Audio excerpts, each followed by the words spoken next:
మీకెందుకు అనిపించింది 12 సంవత్సరాలు ధ్యానం చేయాలని? అంటే ఈ జన్మవాసన కాదు, పూర్వ జన్మ శ్వాస అనేదంతా. ఆధ్యాత్మిక పరంగా మీకు అలాంటి సువాసనలు కలిగి ఉండటానికి, ఇంట్రెస్ట్ కలగటానికి ఎవరినైనా చూసి మీరు అలా అయిపోయారంటారా, లేదంటే బై బర్తే అంటారా? అంటే కొందరి జన్మలు ఎలా ఉంటాయంటే అమ్మ, భగవంతుడు కొందరిని పెట్టి పుట్టిస్తాడు. కొందరికి ఏ చదువు సంధ్య రాకుండానే కూడా మంచి మంచి పెయింటింగ్స్ వేస్తుంటారు, చాలా చక్కగా మాట్లాడుతుంటారు. అంటే సహజ సిద్ధమైన కళలు. ఎంతమంది పిల్లలున్నా ప్రతి బిడ్డ తల్లిదండ్రులకు ఇంపార్టెంటే. ఫ్యామిలీ ఉండాలి, వాళ్ళకంటూ ఒక పిల్లలు రెస్పాన్సిబిలిటీస్ ఉండాలి అనుకుంటారు. అలా మిమ్మల్ని వదిలేశారని చెప్పారు కదా, అంటే అభ్యంతరం అనేది ఏమీ చెప్పలేదు ఒక్కసారి కూడా? అంటే అమ్మ ఏడిసింది బాగా. దేవి భాగవత మహాపురాణాన్ని ప్రతిరోజు గంటన్నర చదివేవాడిని. ఓకే. పూజలు ఎక్కువ చేసేవాడిని. ఎప్పుడు ధ్యానం ధ్యానం ధ్యానం ధ్యానం అని ఉండేవాడిని. మీరు చూస్తే 16వ సంవత్సరంలోనే మొత్తం ఆధ్యాత్మికం సైడ్ వచ్చేసారు. మీకు ఆ రకంగా ఎప్పుడు నేను ఇలాంటి ఒక లైఫ్ని మిస్ అయ్యాను అనే ఆలోచన ఎప్పుడు రాలేదంటారా? మనిషి జన్మను మూడు ధర్మాలతో చెప్పింది మన సనాతన ధర్మం. కర్మజన్మ, కారణజన్మ, కామజన్మ. ఓకే. కామజన్మ అంటే వాడు పుట్టుకతోనే కామకలాపాలతో అనురక్తి కలిగి ఉంటాడు. కుల మతాల గురించి ఎక్కువగా భేదాలు అనేవి చూపిస్తూ ఉంటారు. నన్ను ఆదరిస్తారా, నేను చెప్పింది వాళ్ళు తీసుకుంటారా అనే ఆలోచన మీకు ఏ రోజైనా వచ్చిందా గురుగారు? మంచిని ఎవరైనా స్వీకరిస్తారు తల్లి, దాంట్లో అభ్యంతరం ఏం లేదు, అనుమానం ఏం లేదు. ఇప్పుడు సమాజంలో ఇప్పటి వరకు నేను చెప్పిన ప్రతి మాట, ప్రతి జ్ఞానం కూడా వాస్తవికతనే. భగవతి సాక్షిగా నేను ప్రతి సత్యమే చెప్తాను. నమస్కారం, వెల్కమ్ టు ఐ డ్రీమ్. నేను మీ విజిత. సనాతన ధర్మం మరుగున పడిపోతున్న ప్రస్తుత రోజుల్లో ఎంతోమంది గురువులు ధ్యానంలో ఉండి ఆ తర్వాత బయటకు వచ్చి మన సనాతన ధర్మం యొక్క విలువలను, మన ఆధ్యాత్మిక తత్వంలో ఉండే విలువలను, వీటన్నిటినీ మానవులకు సమాజంలో మంచి చెడు, న్యాయం అన్యాయం వీటన్నిటినీ పక్కన పెట్టి అందరూ సనాతన ధర్మం మార్గంలోనే నడవాలని చెప్పి చాలామంది గురువులు చెప్తూ ఉంటారు. అయితే అదే విధంగా చూసుకుంటే ప్రస్తుతం మనతో పాటు ఉన్నారు శ్రీ శ్రీ శ్రీ ఆదిత్య పరాశ్రీ గురువు గారు. 12 సంవత్సరాల పాటు ధ్యాన మార్గంలో పండరీపురం అనే గ్రామంలో ధ్యాన మార్గంలో ఉన్నారు. 12 సంవత్సరాల కాలం మామూలు విషయం ఏమీ కాదు ధ్యానంలో ఉండటం. ఆ తర్వాత గురువుగారు ధ్యాన మార్గం నుంచి బయటకి వచ్చి సనాతన ధర్మం ఏ రకంగా ఉంది, ఎంతవరకు మన సమాజం సనాతన ధర్మ మార్గంలో నడుస్తుంది అని తెలుసుకొని ప్రజలకు ఎంతో కొంత మంచి మేలు జరగాలి అంటే సనాతన ధర్మ మార్గాన్ని కరెక్ట్ బాటలు నడిపించాలని వారు కృషి చేశారు. ఇప్పుడు గురుగారితో మాట్లాడి మరిన్ని విషయాలు తెలుసుకుందాం. నమస్కారం గురుగారు. శ్రీమాత్రే నమః. గురుగారు, మీరు 12 సంవత్సరాల పాటు ధ్యానంలో ఉన్నారని విన్నాము. అలా అంటే ఎలా సాధ్యపడింది గురుగారు? మీకు ఎందుకు అనిపించింది 12 సంవత్సరాలు ధ్యానం చేయాలని? ఇదంతా పూర్వజన్మ సుకృతమే. అంటే ఈ జన్మవాసన కాదు, పూర్వజన్మ శ్వాస అనేదంతా. ఓకే. నేను బాల్యం నుంచి కూడా కొంత ఆధ్యాత్మిక మెలకువలతో ఉండేవాడిని. ఓకే. మా గ్రామంలో చాలామంది అనేవాళ్ళు, మాది పేద కుటుంబం, పల్లెటూరు కాబట్టి వాళ్ళకి ఎంతసేపు ఉన్న పని పని పని, 7-10 రూపాయలు వస్తాయి, బుక్కెడు అన్నం వస్తుంది, ఇదే వాళ్ళ చింతన. నేను పూజలు చేయడము, దేవుళ్ళ ఫోటోలు పెట్టుకొని దేవుళ్ళ ఫోటోలో పూలు అవి పెట్టడం లాంటివి చేస్తూ ఉంటే చిన్నప్పుడు మా అవ్వ తాత వాళ్ళందరూ తిట్టేవాళ్ళు. ఈ పూజలు మనకెందుకురా, మనం కష్టం చేసుకుంటేనే మనకు జీవితం గడుస్తుంది, ఈ వల్ల మనకు తగవు బిడ్డ అనేవాళ్ళు. అప్పటి నుంచి నా లోపల ఈ ఆధ్యాత్మిక మెలకువలు ఉండేవి. నా వయసు పెరిగే కొద్దీ పరిపూర్ణమైన వైరాగ్యంకి వచ్చింది. 2008లో నేను పూర్ణ వైరాగ్యంలోకి వచ్చాను. 2008 ఆషాఢ శుద్ధ ఏకాదశి రోజు పండరిపుర క్షేత్రంలో చాలా పెద్ద ఉత్సవం జరుగుతుంది పాండురంగ స్వామికి. కొన్ని లక్షల మంది భక్తులు వస్తారు అక్కడికి. అక్కడ నేను పరిపూర్ణమైన సమాధి స్థితిలో కూర్చోవడం జరిగింది. ఆ సమయంలో 2008 నుంచి స్టార్ట్ అయిందనమాట. ఇంకా అక్కడ నుంచి కంటిన్యూ నా ధ్యానము, నా అనుష్ఠానము, నా పూజలు అవి అనమాట. మంత్రానుష్ఠానం ప్రథమం నాది మెయిన్. ఓకే. అయితే గురుగారు మీరు బాల్యం నుంచే నాకు ఆధ్యాత్మిక పరంగా అంటే వెళ్ళాలని చెప్పి అలాంటి ఆలోచనలు ఎక్కువగా ఉన్నాయని ఎవరినైనా చూసారా? అంటే ఎక్కువగా మనము మన ఇంట్లో వాళ్ళనో తెలిసిన వాళ్ళనో ఏ రకంగా వాళ్ళు చేస్తుంటారో అవి చూసి చిన్న పిల్లలను నేర్చుకుంటూ ఉంటాము. అలాగే మనకు చేయాలనిపిస్తూ ఉంటుంది. ఆధ్యాత్మిక పరంగా మీకు అలాంటి సువాసనలు కలిగి ఉండటానికి ఇంట్రెస్ట్ కలగటానికి ఎవరినైనా చూసి మీరు అలా అయిపోయారంటారా? లేదంటే బై బర్తే అంటారా? అంటే కొందరి జన్మలు ఎలా ఉంటాయంటే అమ్మ, భగవంతుడు కొందరిని పెట్టి పుట్టిస్తాడు. ఎనీ కైండ్ ఆఫ్ వర్క్ అనమాట. డిఫరెంట్ క్యాడర్స్ లోపల. ఇప్పుడు కొందరు వాళ్ళకి ఏ విధమైన ట్రైనింగ్ లేకుండానే కొన్ని అద్భుతమైన సాహసాలు చేస్తుంటారు. కొందరికి ఏ చదువు సంధ్య రాకుండానే కూడా మంచి మంచి పెయింటింగ్స్ వేస్తుంటారు. చాలా చక్కగా మాట్లాడుతుంటారు. అంటే సహజ సిద్ధమైన కళలు వాళ్ళు పుట్టుకతోనే వచ్చి ఉంటాయి అనమాట. అంటే నాకు ఎవరిని చూసి ఇన్స్పిరేషన్ కలగలేదు, ఎవరిని చూసి నేను అట్లా పరవశం చెందలేదు. మా గురువు గారిని మొట్టమొదటిసారి చూసినప్పుడు కొంత ఆకర్షితం చెందిన మాట వాస్తవమే. కానీ అంతకు ముందు నుంచే నా లోపల ఆధ్యాత్మికత బాగా ఉండేది. ఏదైనా ఒక దేవిని చూసినా ఆ దేవుని తాలూకు ఆయన అవతారాన్ని చూస్తే ఆయన చేతుల్లో ఆయుధాలు ఎందుకు ఉన్నాయి, ఆయన పులి మీద ఎందుకు కూర్చోవాలి, ఆ ఎద్దు మీద ఎందుకు కూర్చోవాలి, నెమిలి మీద ఎందుకు కూర్చోవాలి అంటే ఒక అన్వేషణ స్థితిలో ఉండేవాడిని అనమాట. బాగా శోధించేవాడిని. దేవుళ్ళ ఫోటోలు చూసి, యంత్రాలు చూసిన తర్వాత కూడా అందులో అక్షరాలని డీకోడ్ చేసేవాడిని నేను. ఒక యంత్రం చుట్టూ కొన్ని అక్షరాలు రాస్తారు కదా, ఈ అక్షరాలు ఎందుకు పెట్టారు, వేరే పెట్టొచ్చు కదా, ఇవే ఎందుకు పెట్టాలి, ఇది పెట్టొచ్చు కదా అని బాగా సెర్చ్ చేసేవాడిని అనమాట. ఎప్పుడైతే మా గురువు గారిని చూసానో అప్పుడు ఇంకా పరిపూర్ణమైన ఎరుక వచ్చింది, జ్ఞానం పరిపూర్ణం. సత్యం ఏంటి, ధర్మం ఏంటి, అసలు ఈ ప్రపంచంలో ఉండేటటువంటి దైవీ సంపత్తి ఏందనేది వారిని చూసి తెలుసుకోవడం, వారి ద్వారా వినడం ఇంకా దృఢమైపోయింది నా యొక్క ఆధ్యాత్మిక తపస్సు. మీ గురువు గారు అంటే ఏ వయసులో వారిని కలిసారు గురువుగారు మీరు? నేను అప్పుడు 16వ సంవత్సరం ఉన్నాను. అంటే ఎలా కలిసారు గురువుగారు మీరు వాళ్ళని? మేము వలసదారులు అనమాట, మా కుటుంబం మొత్తం కూడా. పండరిపుర క్షేత్రానికి వలస వెళ్ళాము మేము కూలి పని కోసం. నేను నా కూలి పని చేసుకుంటూ ఉండే సమయం లోపల మా గురువు గారి పల్లకి సేవ వెళ్తూ ఉండేది. సంత్ రాజారాం కైకాడి మహారాజ్ అంటే పండరిపుర క్షేత్రంలో చాలా ఫేమస్ మఠం అది. వారి పల్లకి సేవ చూసినప్పుడు వారిని చూడగానే నా మనస్సు అంతా వారి మీదకి వెళ్ళిపోయింది. ఇంకా డే మొత్తం పనిచేశాను. సాయంత్రం వారి దగ్గరికి వెళ్ళి కూర్చొని, నాకు కొంచెం మరాఠీ వస్తుంది, మరాఠీలో నేను వారితో మాట్లాడాను. స్వామీజీ, నాకు ఇట్లా ఆధ్యాత్మిక అన్వేషణ ఉన్నది, కొన్ని ఆధ్యాత్మిక అనుభవాలు కలుగుతూ ఉన్నాయి, దీన్ని నివృత్తి చేయండి అని అడిగాను. వారు 2 మాటలు అన్నారు. నీ జీవితం ఇది కాదు, నువ్వు ఇందులో ఉండడం కరెక్ట్ కాదు, మీ తల్లిదండ్రులను తీసుకొని రా, నేను కొన్ని విషయాలు చెప్తానని అన్నారు. మా అమ్మతో మా నాన్నతో చెప్పాను, వాళ్ళు వచ్చి కలిశారు. ఈ అబ్బాయితో గనక మీరు పని చేయిస్తే ఒక గోవుతో సేవ చేసుకున్నట్లనే నీ కొడుకు కాదు అని వదిలేసే అని చెప్పారు. వారు ఏమన్నారంటే, నువ్వు లోక కళ్యాణం కోసం పుట్టావు నాన్న, ఈ సంసారంలో నువ్వు ఉండేది కాదు. ఎందుకోసం అంటే నీకు ఒక అన్న ఉన్నాడు, ఒక తమ్ముడు ఉన్నాడు, 2 ఉన్నారు సంసారానికి, 2 అక్కలు ఉన్నారు, 2 చెల్లెళ్ళు ఉన్నారు. నీ కుటుంబానికి ధర్మం ఉంది, నువ్వెందుకు ఇక్కడ, నీ ధర్మం ఇది కాదన్నారు. నేను అప్పుడే కలిశాను వారిని. మరుసటి రోజే మా అమ్మ నాన్న తీసుకొని వెళ్ళాను. నా బయోడేట్ ఎలా చెప్పగలిగాడు ఆయన? నాకు అన్న ఉన్న సంగతి, తమ్ముడు ఉన్న సంగతి, అక్క చెల్లెళ్ళు ఉన్న సంగతి అసలు ఆయనకు పరిచయం లేని నేను. అంత దివ్య దృష్టి ఉంది వారికి. ఇంకా అప్పటి నుంచి మా అమ్మ నాన్న నన్ను వదిలేశారు. అప్పటి నుంచి పరిపూర్ణ ఆశ్రమ ధర్మంలోకి వచ్చేసాను. ఇంకా ఇప్పుడు ఎప్పుడైతే వారు నా గురించి చెప్పారో అప్పుడు నాకు అంటే ఆలోచన అనేది మారిపోయింది కంప్లీట్గా. ముందుగానే మీరు ఆధ్యాత్మిక పరంగా కొంచెం ఇంట్రెస్ట్ ఎక్కువగా ఉంది కాబట్టి గురువుగారు ఆ మాటలు చెప్పగానే, కానీ గురువుగారు మామూలుగా మీకుంది ఓకే, కానీ పేరెంట్స్ ఎక్కువగా సపోర్ట్ చెయ్యరు. అదేంటి, నాకు ఎంతమంది పిల్లలున్నా ప్రతి బిడ్డ తల్లిదండ్రులకు ఇంపార్టెంటే, ఫ్యామిలీ ఉండాలి, వాళ్ళకంటూ ఒక పిల్లలు రెస్పాన్సిబిలిటీస్ ఉండాలి అనుకుంటారు. అలా మిమ్మల్ని వదిలేశారని చెప్పారు కదా, అంటే అభ్యంతరం అనేది ఏమీ చెప్పలేదా ఒక్కసారి కూడా? అంటే అమ్మ ఏడిసింది బాగా, అమ్మ ఏడిసింది, నాన్న కూడా బాధపడ్డాడు.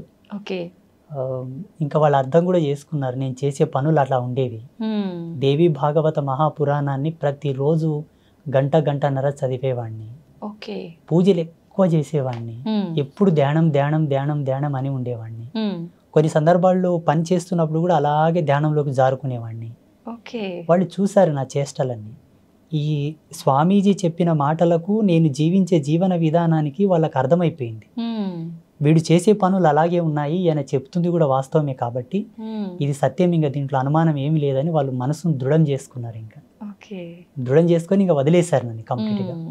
ఓకే గురుగారు, మామూలుగా చిన్న ఏజ్ అనగానే ఆడుకోవటం, పిల్లలతో కలిసిమెలిసి తిరగటము ఇలాంటివి చాలా ఉంటాయి. కొంచెం వయసు పెరిగే కొద్దీ ఎన్నో రకాల కోరికలు, ఇలా ఉండాలి అలా ఉండాలి అని చాలా రకాలుగా ఉంటుంటాయి. మీరు చూస్తే 16వ సంవత్సరంలోనే మొత్తం ఆధ్యాత్మికం సైడ్ వచ్చేసారు. మీకు ఆ రకంగా ఎప్పుడు నేను ఇలాంటి ఒక లైఫ్ని మిస్ అయ్యాను అనే ఆలోచన ఎప్పుడు రాలేదంటారా? ఇక్కడ మనకు జన్మవాసనను 3 విధాలుగా 3 భాగాలుగా చెప్పవచ్చు. మనిషి జన్మను మూడు ధర్మాలతో చెప్పింది మన సనాతన ధర్మం. కర్మజన్మ, కారణజన్మ, కామజన్మ. ఓకే. కామజన్మ అంటే వాడు పుట్టుకతోనే కామకలాపాలతో అనురక్తి కలిగి ఉంటాడు. ఎవరిని చూసినా మనకు అదే దృష్టి ఉంటుంది, కామ దృష్టి వెళ్తుంది అనమాట. స్త్రీ కానీ పురుషుడు కానీ. కర్మజన్మ ఏంటంటే ఎన్ని పనులు చేసినా ఆయన కలిసి రాదు, ఎంత కష్టపడ్డా కలిసి రాదు, ఎంత ప్రయత్నం చేద్దామన్నా కర్మ తీరదు, ఇంకా కర్మ చేయాల్సి వస్తుంది ఆయన. ఆయన పుట్టి తన తల్లిదండ్రులతో సేవ చేయించుకునేటటువంటి వాళ్ళు కూడా కర్మజన్మ కిందికే వస్తారు, కర్మజన్మ కిందికే వస్తారు. కారణ జన్ములు ఏంటంటే వాళ్ళకి బై బర్త్ నుంచే ఆధ్యాత్మిక మెలుగువలతో పుడతారు వాళ్ళు, పుట్టుకతోనే. ఇప్పుడు బ్రహ్మం గారు ఉన్నారు, ఆయన బై బర్త్ నుంచే అద్వితీయమైనటువంటి జ్ఞాన సంపన్నులు వాళ్ళు. అసలు మానవ మాతృలు ఎవరు కూడా అంతటి జ్ఞానంతో ఉన్నట్టు ఇప్పుడు చరిత్రలో లేదు. అపారమైనటువంటి జ్ఞాన సంపన్నులు వాళ్ళు. అట్లా మహితాత్ముల జన్మలు సామాన్యుల జన్మలు సమానం కావు. నేను పుట్టుకతోనే మా ఊళ్ళో చాలా మంది ఇప్పటికీ బిజ్వార గ్రామంలో అడిగినా కూడా ఆ అబ్బాయి కొంత డిఫరెంట్గా ఉండేవాళ్ళు అండి, అందరితో సమానం ఉండేవాడు కాదు, అందరు ఒక పని చేస్తే తను ఒక్కడే సపరేట్ చేసేవాళ్ళు అని చెప్తారు. అయితే గురువుగారు, మీ అంటే వేషధారణ విషయానికి వస్తే స్వామీజీలు అనగానే మామూలుగా మగవారు ఏ రకమైన దుస్తులు ధరిస్తారో ఆ రకంగా ఉంటుంటారు నార్మల్గా. మీ వస్త్రధారణ చూస్తే కనుక కొంచెం ఆడవారికి సంబంధం కలిగి ఉన్నట్టుగా ఉంటుంది. ఎందుకని ఈ రకంగా మీరు వస్త్రధారణ ఎంచుకున్నారు? మాది కౌడిధారి పంత్, అంటే ఈ గవ్వలు ఉన్నాయి కదమ్మా, అవును, దీన్ని కౌడిధారి పంత్ అంటారు. శ్రేష్టమైన మూల శ్రీ విద్య, ఇది స్త్రీ యొక్క యోని స్వరూపమై ఉంటుంది. స్త్రీ యొక్క యోని స్వరూపం ఈ గవ్వ, దీని మెడలో ధరించి ఇది ఏకవస్త్రం తల్లి, కుట్టని బట్ట ఒకే వస్త్రాన్ని అలా చుట్టుకుంటాం.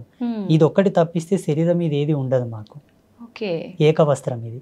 ఇంకా మా వేషధారణ, మా ఈ ఉంగరాలి వల్ల అంటే శ్రీ విద్య సాధనలో మేము చేసేటటువంటి కొన్ని ప్రక్రియలకు ఆబంధనాలు, ఒక్కొక్క దానికి ఒక్కొక్క పరమార్థం ఉంది. అవి మేము చేసే సాధన లోపల మాకు ఎంతో సపోర్ట్ చేస్తాయి. మా శరీర నియంత్రణ, మేము చేసేటటువంటి ఆధ్యాత్మిక మెలుగువల్లో మాకు బాగా ఎనర్జీ బూస్ట్ చేస్తుంటాయి. ఒక్కొక్క దానికి ఒక్కొక్క మంత్రానుష్ఠాన పరిదిగ్బంధన కూడా ఉన్నది. ఈ ఉంగరాలకు కానీ, కుండలాలకు, మేము వేసుకునే బేడీలకు, మేము వేసుకునే మాలలు, మేము ఏవే కానీ మార్కెట్లో దొరికి తీసుకొచ్చి మెళ్ళో వేసుకోం వేరే స్వామీజీలాగా. ఒక దాన్ని తీసుకున్న తర్వాత పలు విధాలుగా శుద్ధులు చేసి, మంత్ర జాగృతం చేసి, ప్రాణ ప్రతిష్ఠ చేసి, వాటిని దైవీ శక్తులతో నిక్షిప్తం చేసిన తర్వాతనే ధరిస్తాం ఏదైనా సరే. అంటే అలా ధరిస్తేనే వాటికి సంబంధించిన వాల్యూస్ అన్ని వస్తాయి 100%. ఏదైనా ఒక కూరగాయను, ఆకుకూరను మార్కెట్ నుండి తెచ్చిన తర్వాత కడుగుతాం, కడిగి దాన్ని ఎంత తరగాలో తరిగి దాంట్లో ఏవి వస్తువులు వేయాలో వేసిన తర్వాతనే కూర వండుకుంటాం. అవునవును. సమాజంలో ఇప్పటికీ ప్రజెంటేషన్లు, ఇప్పుడు వర్తమానంలో కూడా ఆధ్యాత్మికమైనటువంటి మెలకువలు తెలిసిన వాళ్ళు ఎవరు లేరు, చాలా తక్కువ మంది. తెలుసుకోవాలనే జిజ్ఞాస ఎవరికి లేదు, చెప్పాలనే జిజ్ఞాస కూడా ఎవరికి లేదు. ఎంతసేపు ఉన్నా తెలుసుకునేవాడు ఒక కోరికతో వస్తే చెప్పేవాడు వాని కోరికతో వాడు చెప్తుంటారు. పరస్పరమైనటువంటి భేదాలు ఇవి రెండు. మా సాంప్రదాయం ఏంటంటే అమ్మవారి యొక్క మూల పరంపర మాది, ఇప్పుడు లేదు ఈ పరంపర. ఆసేతు హిమాచల పర్యంతం చూసినా ఎక్కడ కూడా లేదు ఇప్పుడు. శ్రీ విద్య సాధనలో ఉన్నారు కొంతమంది, కానీ మీరు అన్నట్టుగా ఉన్నారు, మా వేషధారణ లాగా మాలాగా లేరు. అలా లేరు అని మీరే చెప్తున్నారు కదా గురుగారు, మరి మీరెందుకు ఈ రకంగానే ఎంచుకున్నారు? నేను 6 నెలలు తపస్సు చేశాను. ఎస్పెషల్లీ నా యొక్క డ్రెస్ కోడ్ అనుకోండి, లేకపోతే నా వేషధారణ గురించి, ఏ మంత్ర సాధన నేను చేయాలా, ఏ దేవత ఆరాధన చేయాలా, ఎవరి గురించి నేను తపమాచరించాలని దాని మీదనే 6 నెలలు రీసెర్చ్ చేశాను నేను, తపస్సు. ఓకే. అయితే గురువుగారు సామాన్యంగా గురువులు అనగానే పండితులు అనగానే బ్రాహ్మణ కులానికి సంబంధించిన వారే ఎక్కువగా ఉంటుంటారు. మీరు చూస్తే అలా కాదు. మరి ఈ వైపుకు మీరు ఈ మార్గంలో వచ్చే ముందు నేను గనక సమాజానికి ఏదో చెప్పాలి చెయ్యాలి అనే ఒక తపనతో వస్తున్నాను. మామూలుగా జనాలు అంటే కుల మతాల గురించి ఎక్కువగా భేదాలు అనేవి చూపిస్తూ ఉంటారు. నన్ను ఆదరిస్తారా, నేను చెప్పింది వాళ్ళు తీసుకుంటారా అనే ఆలోచన మీకు ఏ రోజైనా వచ్చిందా గురువుగారు?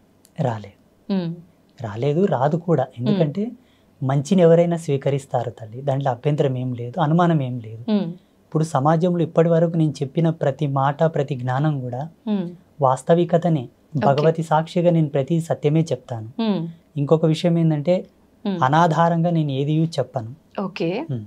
ప్రతిదీ కూడా ప్రతిదాని వెనుక ఒక పరిజ్ఞానం, ఒక వైజ్ఞానిక దృక్పథం, దార్శనికత కంపల్సరీ ఉంటుంది నా విషయంలో.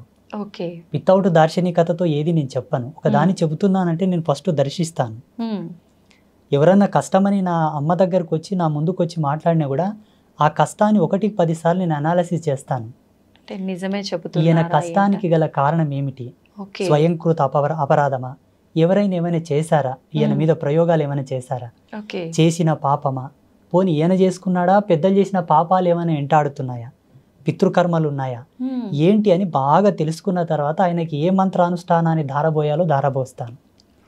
ఒక రోజు లేట్ అయినా ఆయనని పరిపూర్ణమైన సత్య మార్గంలోకి తీసుకురావడానికే ప్రయత్నం చేస్తాను. వాళ్ళు వచ్చారని ఏదో గబ్బుకున్న తాయితో కట్టేయడం, యంత్రం ఇచ్చేయడం, ఏదో చేసేసి శక్తిపాతం అంటూ అదంటూ ఇదంటూ పూజలు పునస్కారాలని టైంపాస్ చేయను. ఓకే. అంటే అందరికీ మంత్రబోధనే చేస్తుంటారా గురుగారు? మీరు అన్నట్టుగా యంత్రాలు జనరల్గా అందరూ తాయెత్తులు యంత్రాలు ఇలాంటివే మంత్రిస్తుంటారు, అలా ఏముండదా మీ దగ్గర? ఆ వ్యక్తి యొక్క సమస్యను బట్టి, ఆ తీవ్రతను బట్టి ఏది అవసరం అది చేస్తూ ఉంటాను. ఇదని ఇది కాదని కాదు, జనరల్గా భేదం అనేది ఏమీ లేదు అక్కడ. ఆయనకు తాయెత్తు అవసరం అయితే ఇమ్మీడియట్లీ తాయెత్తు రెడీ చేసి ఇస్తాను, తీసుకున్నా ఇలా ధరించు, ఈ నాళ్ళకు నీకు మంచిగా అవుతుంది పో. యంత్రం అవసరం ఉంటే ఒక రాగి పత్ర తీసుకొని దాన్ని యంత్రలిఖితం చేసి దానికి అనుష్ఠానం మహిమను దారబోసి అభిమంత్రించి చేస్తాను, తీసుకెళ్ళి నీకు పని అవుతుందని చెప్పి. ఓకే. అయితే చాలా మంది చెప్తుంటారు గురువుగారు ఈ యంత్రాలు ఇవన్నీ మూఢనమ్మకాలు అని. అవన్నీ నిజంగా మూఢనమ్మకాలే అంటారా, లేదు నిజంగా కరెక్టే అంటారా? వాటన్నిటి గురించి మీరేం చెప్తారు? నా అనుభవం ప్రకారంగా జగన్మాత నాకు ఇచ్చిన జ్ఞానంతో మన సనాతన ధర్మంలో ఈ భారతీయ వేద విజ్ఞానం లోపల ఏది కూడా మూఢనమ్మకం కాదు. ఓకే. ఒక నిమ్మకాయని కారు టైర్ కింద పెట్టి తొక్కియడం లోపల కూడా వైజ్ఞానికమైన దృక్పథమే ఉంది. దాన్ని మీరు తెలుసుకోలేదంతే. ఎంతసేపు ఉన్న నమ్మకాలను మూఢనమ్మకాలను వైపే మీ ప్రయాణం కొనసాగింది తప్పిస్తే దీని వెనకాల ఉన్న మూలం ఏమిటి, ఎందుకోసం ఇవి చేస్తున్నారని ఒక్క లోతు వెనక్కి వెళ్ళి ఆలోచిస్తే దాని అంతరార్థం చాలా అద్భుతంగా ఉంటుంది. ఏది మూఢనమ్మకం కాదు. కొంతమంది సోకాళ్ళు, కొంతమంది స్వామీజీలు, మేధావులు వారి స్వలాభం కొరకు ఆచార ధర్మాన్ని మార్చి చెప్పారే తప్పిస్తే వాస్తవం అనేది ఎన్నటికీ కూడా ఈ ధర్మం లోపల మూఢనమ్మకాలు లేవు. నేను పరిపూర్ణంగా నమ్ముతాను ఆత్మసాక్షిగా. ఓకే. అన్ని మన సనాతన ధర్మం ఇచ్చిన విలువలే, సనాతన ధర్మం ఇచ్చిన విలువలే. ఒక ఉదాహరణ చెప్పాలంటే బిడ్డ పుట్టిన తర్వాత మా పల్లెటూళ్ళలో మహిళకు బాల్యంత యోగం చేస్తారు. ఆమెకు పెయ్యంత పసుపు పెట్టి వేడినీళ్ళతో స్నానం చేయించి కుంపటి అంటారు మోటుగా మా పల్లెటూరులో. కుంపటి ఆమెకు వేడి కాపుతారనమాట. కొన్ని హెర్బ్స్, ఔషధి గుళితమైనటువంటి కొన్ని మూలికలు అవి తినబెడతారు. అవి తినబెట్టడంలో కూడా ఆధ్యాత్మికతమైన విలువలు కొన్ని ఉన్నాయి. మా పెద్దలు చెప్పేవాళ్ళు, ఈ వేరుని ఇదే సమయంలో తీయాల బిడ్డ, అట్లయితేనే పనిచేస్తుంది అది. మేము తీసి ఆల్రెడీ స్టోర్ చేస్తాము, ఎవరైనా కాన్పు అయితే వాళ్ళకు ఉడకబెట్టి తినబెడతాం.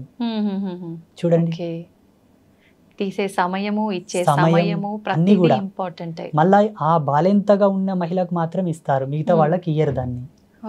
అంటే దాంట్లో ఉన్న మూలకాలు, దాంట్లో ఉన్న ఫార్ములాస్ వాళ్ళకి తెలుసు, ఆ ఔషధి లక్షణం వాళ్ళకి తెలుసు. వాళ్ళేం కంప్యూటర్లో చూసి ల్యాబ్లో టెస్ట్ చేసి తీసిలేరు మళ్ళీ దాన్ని. అనుభవం, అంతే. అనుభవానికి మూలం ఆధ్యాత్మికత, ధర్మం, మాలాంటి గురువులు చెప్పిన జ్ఞానం, ఆయుర్వేదం మీద పట్టున్న కొంతమంది ఋషులు చెప్పిన జ్ఞానం లక్షల సంవత్సరాల పూర్వమే చెప్పారు. దాన్ని అనువంశికంగా అలాగే తీసుకుంటూ వచ్చారు ఇప్పటి వరకు. అయితే గురుగారు మీరు ఇప్పుడు చెప్పినట్టుగా అనువంశికంగా తాత ముత్తాతల నుంచి ఉన్న ఆయుర్వేద మూలికలు ఇచ్చేవాళ్ళు చాలా మంది ఉన్నారు. వాళ్ళని నిజంగా నమ్మవచ్చా?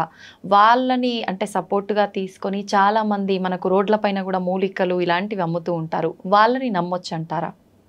ఇక్కడ మెయిన్ ఏందంటే అనువంశికతంగా ఉండే వాళ్ళని మనం చాలా వరకు నమ్మాలి తప్పదు. ఎందుకంటే వాళ్ళ దగ్గర కొన్ని గ్రంథాలు ఉంటాయి, ఓకే. బయటికి ఇయ్యరు వాళ్ళు. హుహు. వాళ్ళ తాత ముత్తాతలు రాసినటువంటి గ్రంథాలు. హ్మ్. ఈ వేరు దేనికి పనిచేస్తుంది, దీని గుణం ఏమిటి, దీని ధర్మం ఏమిటి, హ్మ్. దీని యొక్క రూపం ఏమిటి, దీన్ని ఎలా ఇవ్వాలి, ఎంత మాత్రంలో ఇవ్వాలి, హ్మ్. ఎన్ని సమపాలలో కలిపి ఏ మాత్రలు ఇవ్వాలి, ఏ పసరు ఇవ్వాలి, ఏ పౌడర్ ఇవ్వాలని వాళ్ళకి తెలిసి ఉంటుంది.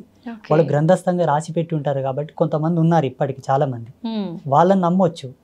ఈ రోడ్ల మీద కూర్చున్న వాళ్ళలో కూడా అందరినీ నమ్మాలి, అందరిని నమ్మకూడదని కాదు, కానీ కొందరు వ్యాపార ధోరణిలో అమ్ముతుంటారు. అవును. అట్లా అమ్మిన వాళ్ళ దగ్గర తీసుకున్న వాళ్ళు వాడి చాలా వరకు ఇబ్బందులు, పడ్డారు. సైడ్ ఎఫెక్ట్స్ వచ్చి చాలా మంది బాధపడ్డారు. అవును మన గురుగారు. ఆశ్రమానికి చాలా మంది వచ్చి చెప్పారు నాకు. ఓకే.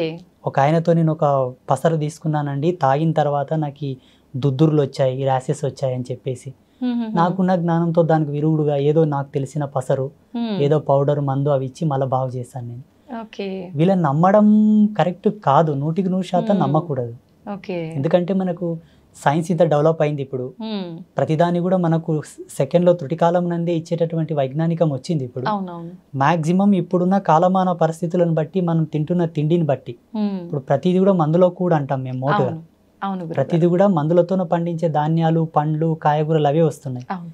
ఈ తిండిని బట్టి, ఈ జీవన విలువలను బట్టి ఈ మందులు వాడడమే మంచిది. హ్మ్. అప్పట్లో మోటు మందులు ఎట్లా పనిచేస్తుందంటే గట్టితనం ఉండే అందరి లోపల, ఓకే. దృఢత్వం బాగుండే, తినే తిండిలో కూడా ఆ గట్టితనం ఉండేది కాబట్టి పసర్లు పనిచేసేవి. హ్మ్. ఇప్పుడు అంత తొందరగా పనిచేయవు. ఓకే. అంటే శరీరం సపోర్ట్ చేయొద్దు దాంట్లకు. ఓకే. అయితే గురుగారు ఇది అడగొచ్చో లేదో తెలీదు. చాలా వరకు నేను కొన్ని ప్రాంతాల్లో విన్నాను. పల్లెటూళ్ళలో వాళ్ళు ఏమంటారంటే ఇద్దరు ముగ్గురు ఆడ సంతానం ఉంటే ఖచ్చితంగా నెక్స్ట్ రాబోయే సంతానం మగ శిశువు జన్మించాలంటే పసరు పోస్తారు పలానా ప్లేస్‌లో. ఖచ్చితంగా మగ శిశువు జన్మిస్తారు అని అంటుంటారు. ఇలాంటి పసరు మందుల్ని నమ్మొచ్చంటారా? నిజంగా అలా జరుగుతుందంటారా? నా జీవితంలో, నా అనుభవంలో ఒక 7-8 కేసులు నేనే డీల్ చేశాను. సక్సెస్ అయ్యాయా గురుగారు? 100% అమ్మ సాక్షిగా, ఓకే. అబద్ధం ఏం లేదు. హ్మ్. అంటే ఇవి ఎట్లుంటాయమ్మా, వాళ్ళ యొక్క దైవం అంటే వాళ్ళ యొక్క పుణ్యం, వాళ్ళ రాతఫలం, వాళ్ళ అదృష్టాన్ని బట్టి ఆధారపడి ఉంటాయి. ఓకే. కొందరికి వికటించాయి కూడా, కొందరికి సక్సెస్ కాలేదు. హుహుహు. అంటే ఇక్కడ మనం ధార్మికంగా చెప్పాల్సి వస్తే వాళ్ళ యొక్క పుణ్యం, వాళ్ళ అదృష్టం. హ్మ్. ఇటువంటివి ఏంటంటే హార్మోనల్ సెక్టర్ని మార్చేటటువంటి మూలికలు కొన్ని ఉంటాయి. ఓకే. ఉమ్. హుహుహు. స్త్రీ ఎప్పుడైతే పిండోత్పత్తి గావించే సమయం లోపల, హ్మ్. ఆమె సంతానవతి కావడానికి రెడీగా ఉన్న సమయం లోపల హ్మ్. ఆ పసర్లు తాపడం వలన తప్పకుండా పురుష సంతానానికి సంబంధించినటువంటి సంపర్కమే ఆ కలయిక వలన అదే హార్మోన్స్ రిలీజ్ అయ్యి అదే హార్మోన్స్ వల్ల వాళ్ళకి పిండోత్పత్తి అవుతుంది ఓకే. అని అప్పట్లో ఆయుర్వేదంలో చాలా గొప్పగా రాసి ఉన్నారు. హుహుహు. దాని యొక్క జ్ఞాన సంచికతోనే ఇప్పుడు ఈ పసర్లు అనేవి పోస్తారు మోటుగా పల్లెటూర్ల లోపల. అవునవును. కానీ సక్సెస్ అయినాయి, ఓకే. చాలా మందికి సక్సెస్ అయినాయి. హుహుహు. కొందరు ఫెయిల్ అయితే వాళ్ళ అదృష్టం ఇక చెప్పనీకి రాదు. కొంచెం మన చేతుల్లో ఉంటే కొంచెం భగవంతుడు, అదృష్టం భగవంతుడు, భగవంతుడి పైన భగవంతుడు, ఆధారపడి అంతే. ఉంటుంది. ఓకే. అయితే గురుగారు చావు పుట్టుకలు అనేవి మన చేతుల్లో లేవు. ఆ భగవంతుడు ఎప్పుడు సెలవిస్తాడో, ఎప్పుడు ఆజ్ఞాపిస్తాడో ఆ రకంగా అన్నీ జరిగిపోతూ ఉంటాయి. అయితే చావుకి పుట్టుకకి ముహూర్తాలతో పని లేకుండా ప్రకృతికి అనుగుణంగా జరిగిపోతున్నప్పుడు మనం భూమి మీదకి వచ్చిన తర్వాత ఏ మంచి కార్యక్రమం చేయాలన్నా, ఎటువంటి కార్యక్రమం చేయాలన్నా ఖచ్చితంగా ముహూర్తం చూసుకోవాలి. శుభముహూర్తం అనేది పంతులతో, పండితులతో మాట్లాడి పెట్టించుకోవాలి అంటుంటారు. మరి ఎందుకని గురువుగారు? చూడమ్మా, ప్రకృతి వేరు, మనం వేరు కాదు. ప్రకృతి మనం ఒకటే. ఓకే. ప్రకృతిలో మనం అంతర్భాగమైనప్పుడు కాలధర్మ సిద్ధాంతాన్ని అనుసరించి, ప్రకృతి యొక్క నియమాన్ని అనుసరించి మనం నడవాలని దాని యొక్క సూచన. ఓకే. సమయం వేరు, ప్రకృతి వేరు, మనం వేరు కానే కాదు. అందరం కలిసి ఒక జీవితంగా జీవిస్తున్నాం అంతే. ఓకే. మనం ఒక సమయాన్ని తీసుకుంటున్నామంటే ఆ తాలూకు యొక్క ఎనర్జీ సీక్వెన్సెస్ యాడ్ అయి ఉంటాయి నేచర్లో. ఆ గ్రావిటీ అనేది ఫోర్స్ అయి ఉంటుంది అప్పుడు. అట్ ద పాజిటివిటీ, శుభ సమయము, శుభముహూర్తం, శుభ సంకేత దృక్పథంతో కూడుకున్నటువంటి వాతావరణం. ఓకే. మంచి నీ జీవనాడులకు, నీ జీవ చైతన్యానికి, నీ ఆరా సిస్టానికి అది అనుసంధానం అయ్యి ఉండే టైం అది. ఓకే. ఉదాహరణకి సూర్యోదయం లోపల ప్రశాంతంగా చల్లగా ఉంటుంది వాతావరణం. అవును గురుగారు. మధ్యాహ్నం ఆ వాతావరణం ఉండదు కదా. ఉండదు. అంటే ఏం మారినట్టు? సూర్యుని యొక్క తాపం పెరిగి వేడి ఎక్కువ ఉత్పన్నం అయ్యింది కాలంలోనే. అవునవును. ఇదే కాలంలోనే మార్పులు జరుగుతున్నాయా లేదా? అలాగే ఋషుల యొక్క ద్రష్టత్వం, ఋషుల యొక్క దార్శనికత ఇక్కడనే మనకు గొప్పతనం అని తెలుసుకోవాలి మనం. భారతీయ ఋషుల యొక్క గొప్పతనం. ముహూర్తాన్ని ఛేదించి ముహూర్తం యొక్క నిశ్చయం చేసేటటువంటి ఏకైక గణాంక సిద్ధాంతం మనదే. హిందూయిజంలోనే ఉంది, ఎక్కడ లేదు. ముహూర్త ప్రమాణాన్ని అంత ఈజీగా లెక్క కట్టడం అందరికి సాధ్యం కాదు. చాలా సెన్స్ కావాలి దానికి. అబ్బా ఎంత తపస్సు చేయాలో. ఇప్పుడు కాలంతో మాట్లాడాలి తల్లి లైవ్గా. కాలంతో లైవ్లో మాట్లాడితే తప్ప ముహూర్త నిశ్చయం కాదు. ఈ ముహూర్తాలు, ఈ పంచాంగం, ఈ ఆస్ట్రోఫిజిక్స్ అంతా కూడా 14 లక్షల సంవత్సరాల క్రితమే రాయబడింది. 14 లక్షల సంవత్సరాల క్రితం రాయబడ్డటువంటి పంచాంగంలోనే రేపు వచ్చే అమావాస్యకు సూర్యగ్రహణం ఉంది, ఇప్పుడు వచ్చే అమావాస్యకు సూర్యగ్రహణం ఉందని ఇప్పుడే మన పంచాంగంలో రాశారు. కరెక్ట్ ఆ రోజు సూర్యగ్రహణం పడుతుందా లేదా మీరు చెకప్ చేసుకోండి కావాలంటే. 100% మన పంచాంగంలో చెప్పిన ముహూర్తంకే సూర్యగ్రహణం పడుతుంది. అంటే 14 లక్షల సంవత్సరాల క్రితమే నిశ్చయమైనటువంటి ముహూర్తాలే ఇప్పటికీ ఉన్నాయి. అమావాస్య, పౌర్ణమి, గ్రహాలు, నక్షత్రాలు, మనకొచ్చే పుష్కరాలు, కుంభమేళ, ప్రతి ఒక్కరు పెట్టుకునే ముహూర్తాలు, ఎవ్రీథింగ్ ఆల్సో, ప్రతిది కూడా. అంటే ఇది ఎంత డెప్త్ అండ్ డెప్త్ సైన్స్ అంటే అమ్మ, మానవుడు కొన్ని లక్షల యోజనాల కిందికి వెళ్తే తప్ప ఈ అర్థం మనకు రాదు. కానీ ఋషులు ఎలా ఇచ్చారో, అందుకే గురువుని సాక్షాత్తు భగవంతుడితో సమానం పోల్చారు మన ధర్మంలో. భగవంతుడే ఒక మనిషి వచ్చి మనకి ఇన్ని అద్భుతాలను ఇచ్చాడని నేను భావిస్తున్నాను. ఇప్పుడు రేపు అన్నది కూడా భవిష్యత్తే కదమ్మా. వచ్చే అమావాస్యకే సూర్యగ్రహణం పడుతుందని ఇప్పుడు పంచాంగంలో రాశారు కదా. వీళ్ళు రాసిన దానికి అక్కడ గ్రహాలు మారుతున్నాయా, లేకపోతే అక్కడ గ్రహాలు మారేదాన్ని బట్టి వీళ్ళు రాశారా? మారేదాన్ని బట్టే వీళ్ళు రాశారు. వీళ్ళకి ఎలా తెలుసు? అప్పుడు రాకెట్స్ లేవు కదా గ్రహాల దగ్గర పోవడానికి. ఇప్పుడు ఏరోప్లాన్స్ ఉన్నాయి, అప్పుడు రాకెట్స్ లేవు కదా. ఒకవేళ మా ధర్మం లోపల విమానాలు ఉన్నాయి, పుష్పక విమానాలు ఉన్నాయి అంటే నువ్వు నమ్మరు. పోనీ అట్లానే పోయి చూసిండ్రంటే కూడా నమ్మరు. లేవు, ఇప్పుడిప్పుడే కనిపెట్టారా అని అంటారు. నిజంగా ఉన్నాయా గురుగారు పుష్పక విమానాలు? 100%, 100% ఉన్నాయి. ఆత్మసాక్షి ఉన్నాయి. చూడమ్మా, ఈ కాలంలో లేదేది మానవుడు కనిపెట్టాడు. ఇది వరకు ఉన్నది ఏదో ఆయనకు ఆ దార్శనికత వచ్చే కనిపెడతాడు. ప్రతి సైంటిస్ట్ అయినా, ఏ ఫార్ములా అయినా, ఏ పరికరమైనా సరే, కాలంలో లేనిది ఏది ఆయనకు ద్రష్టత్వంలోకి రాదు. ఉన్నదే వస్తుంది. వాళ్ళ యొక్క ప్రజ్ఞా పాఠవాలను బట్టి వాళ్ళు శోధించుకొని దాన్ని కనిపెట్టి రిలీజ్ చేస్తారు బయటికి. ప్రతిదీ కూడా ఒకప్పుడు వాడబడిందే మనకు జ్ఞానం లోపలికి వస్తుంది. అయితే గురుగారు, అంత జ్ఞానంతో ముందుగానే జరగబోయేది కూడా ఆలోచించి ఇన్ని డిసైడ్ చేసిన పండితులు, ఇలాంటి పెద్దవాళ్ళు చాలా మంది ఉన్నారు. అయితే మీరు అన్నట్టుగా శుభముహూర్తాల కోసం పండితులు పలానా ఏదైనా శుభకార్యం, మ్యారేజ్ తీసుకుందాం ఎగ్జాంపుల్కి, ఒక మంచి ముహూర్తం మీ పేర్ల మీద ఇది బాగుంది అని చెప్పి డిసైడ్ చేసినవి కూడా అన్నీ సక్సెస్ అవ్వట్లేదు. అది శుభముహూర్తం అని డిసైడ్ చేసిన తర్వాత అవి ఎందుకు విఫలం అవుతున్నాయి అంటారు? విఫలం అంటే ఎలా? అంటే సక్సెస్ అవ్వకుండా డివోర్స్ వరకు వెళ్ళటము, మధ్యలోనే విడాకులు అయిపోవడము, లేదంటే కలిసి ఉన్నా కూడా వాళ్ళిద్దరికి పడకుండా చీటికి మాటికి గొడవలు, ఇలా చాలా చూస్తుంటాం కదా గురుగారు. ఎందుకు అలా అవుతున్నాయి? కాలం అంటే 5 ఎలిమెంట్స్: భూమి, నిప్పు, నీరు, గాలి, ఆకాశం. ఈ 5 ఎలిమెంట్స్ యొక్క సమ్మేళనమే కాలం, టైంకి ప్రత్యుత్తరమైన రూపమే ప్రకృతి. ఈ ప్రకృతి పంచభూతాలు, పంచభూతాలే కాలం. ఇవేవి వేరు కాదమ్మా, అన్ని ఒకే సర్గా. అయితే పంచభూతాల ప్రమోదంగా వచ్చేటటువంటి ఆ యొక్క పాజిటివిటీ ఏదైతే ఉందో అది నీ జీవధర్మ సిద్ధాంతానికి అనుసంధానం కావాలని ముహూర్తం ఉంది. ఇక్కడ ఒకరినొకరు అర్థం చేసుకొని కాపురం చేయనికి చేతగాక హోదాలు అడ్డం పెట్టుకొని, డబ్బు అడ్డం పెట్టుకొని, నీ జాబ్ తక్కువ నా జాబ్ ఎక్కువ, నీవు నాతో కలిసి అంటే వ్యక్తిగత భేదాలు పెట్టుకొని విడిపోవడానికి ముహూర్తానికి సంబంధం లేదు. ప్లీజ్, ఇది వ్యక్తుల యొక్క సహజ సిద్ధమైన నిర్మాణంలో జరిగే కాపురాలి వల్ల. దీనికి కారణం ఏంటంటే ఇప్పుడున్న సామాజిక రుగ్మతలు, ఒకరితో ఒకరిని పోల్చుకుంటున్నారు. ఆ పోలిక వల్ల విభేదాలు వచ్చి విడిపోతున్నారు చాలా మంది. ఇంకొంతమంది సర్దుకోవడం లేదు, ఓపికలు లేవు మన వాళ్ళకి. ఇప్పటి మానవునికి ఓపిక లేదు. అప్పట్లో పాతకాలంలో ఎన్ని విపత్తులు వచ్చినా, ఎన్ని ఇబ్బందులు వచ్చినా ఓపిక గట్టి ఉండే. ఓపిక ఎంత దృఢమో జన్మ అంత సార్థకత అని చెప్తారు మన ధర్మంలో. ఓపిక లేని వాళ్ళ జన్మలు సార్థకతను పొందవు. ఓపిక లేకపోవడం వల్ల విడిపోతున్నారు కానీ ముహూర్తం ఏం తప్పు లేదు ఆడ. ముహూర్తం యొక్క సిస్టమ్ వేరు, ఓకే.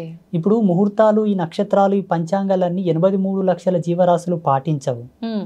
మనిషి ఈ పరివర్తనలోకి రాగలిగాడు. అవును. ఈ విజ్ఞాన శోధన చేశాడు మానవుడు. ఈ కాలగణన సిద్ధాంతాన్ని మనం మాత్రమే ప్రతిపాదించాం, మిగతా జీవరాశులు కాదు. అందులో ఒక మంచి చెడు, ఇది శుభం, ఇది అశుభం, ఇది ఒక ఆరోగ్యకరమైనటువంటి వ్యవస్థ. అవును. ఇక్కడ మనం చెడిపోయి మళ్ళీ ముహూర్తాన్ని నింద చేయడం ధర్మం కాదు. ఓకే. అంటుంటారు కదా గురుగారు, కానీ అంటే ఈ మధ్య కాలంలో అంటే పెట్టిన ముహూర్తం కరెక్ట్గా లేదేమో, కరెక్ట్గా వీళ్ళిద్దరికి మ్యాచ్ అవ్వలేదేమో, ఆ పంతులు అంటే ఎలా డిసైడ్ చేశాడో ఇలా జరిగిపోయింది అని నేను చెప్పి. ఆ విషయానికి వస్తే మీకు ఒక ఎగ్జాంపుల్ చేస్తాను. ఓకే. సీతారాములు నడయాడిన కాలం ఆ కాలం ధర్మవంతంగా ఉండేనా, ఇప్పుడు ఈ కాలం ధర్మవంతంగా ఉందా? ఆ కాలమే ధర్మం. ఆ కాలంలో ధర్మం సమున్నతంగా ఉంది. అవును. ఎందుకంటే శ్రీరామచంద్ర ప్రభుల వారు పుట్టినప్పటి నుంచి వారి అవతార సమాప్తి అయ్యే వరకు కూడా ధర్మం సమున్నతంగా ఉన్నదని చెప్పి మన గ్రంథాల ఆధారంగా చెప్పబడి ఉన్నాయి. ఎంతో మంది ఋషులు కూడా చెప్పారు. అవును. శ్రీరామచంద్ర ప్రభుల వారి యొక్క ముహూర్తం ఎవరు పెట్టారు? పెళ్లికి ఎవరు నిశ్చయం చేశారు? రాముడు పెళ్ళైన తర్వాత వనవాసానికి వెళ్ళిపోవాల్సి వచ్చింది. అవునవును. ఎన్ని కష్టాలు పడ్డారు. అవును. సరే, మళ్ళీ రాజ్యంకి వచ్చిన తర్వాత కూడా మళ్ళీ సీతా వియోగం ఏర్పడుతుంది. సీత కలిసిన తర్వాత ఆమె భూమిలోకి వెళ్ళడం, ఈయన అవతార సమాప్తి చేసుకోవడం. వాళ్ళు ఎక్కడ సుఖపడ్డారు? అవును. పోనీ పాండవులు కష్టపడ్డారు కదా. పోనీ శ్రీకృష్ణుడు కూడా కష్టపడ్డాడు కదా. అవును. పోనీ దేవేంద్రాదులు కూడా కష్టపడ్డారు కదా. ఇప్పుడున్న మానవుడు, ఇప్పుడు జీవించే మానవుడు దాని భూతద్దంలో ఎట్టి చూస్తున్నాడు ముహూర్తాన్ని. ఓకే. దాని యొక్క నిర్మాణం, దాని యొక్క నిర్వాణం వేరు. ముహూర్తాన్ని తప్పకుండా మానవ జన్మ ఎత్తిన తర్వాత ప్రతి మానవుడు ముహూర్త నిశ్చయంతోనే జీవితకాలం గడవాలి. ఓకే. ముహూర్తానికి ఉండేటటువంటి మెయిన్ అర్థం ఏంటో తెలుసా? నీవు జీవించే జీవన విధానానికి సంబంధించినటువంటి ధర్మం, భౌగోళికంగా నువ్వు జీవిస్తున్న జీవ అవశేషాలకు సంబంధించినటువంటి సింక్, అది లింక్. ఓకే. అనుసంధానం అయ్యేటటువంటి శుభముహూర్తం. అది నీ జీవితంలో ఒక సార్థకతను ప్రసాదించడానికి నిర్ణయం చేసిన ఒక టైం. ఓకే. దానివల్ల మన జీవితాలు నడవాలనుకోవడం అజ్ఞానం. మనం బ్రతకాలి, మనం జీవించాలి. ప్రతి దాంట్లో సహనం, ఓర్పు, నిగ్రహము, విచక్షణ రహితమైనటువంటి జీవితాలే కొనసాగుతున్నాయి తప్పిస్తే జ్ఞానవంతమైన జీవితాలు లేవు కదా సమాజంలో. అవును గురుగారు.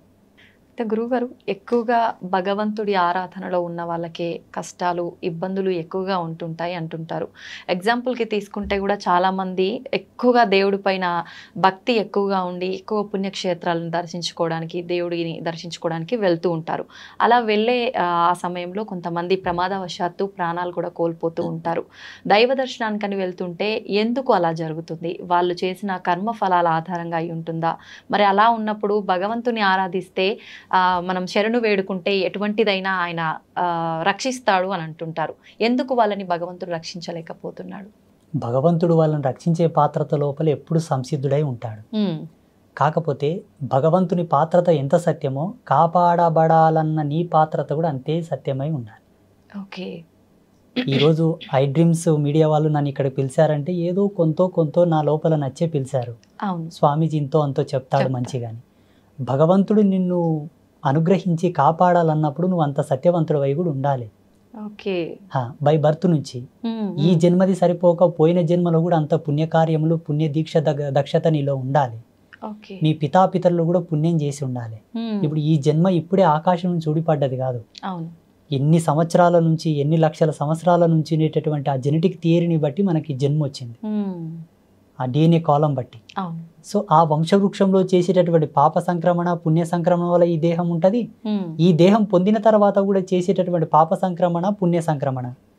అందుకు భగవంతుని చెంతన నువ్వు నిష్ణాతుడవై ఉండి, అర్హుడవై ఉంటే తుటికాలం నంది నేను తప్పించగలడు కదా.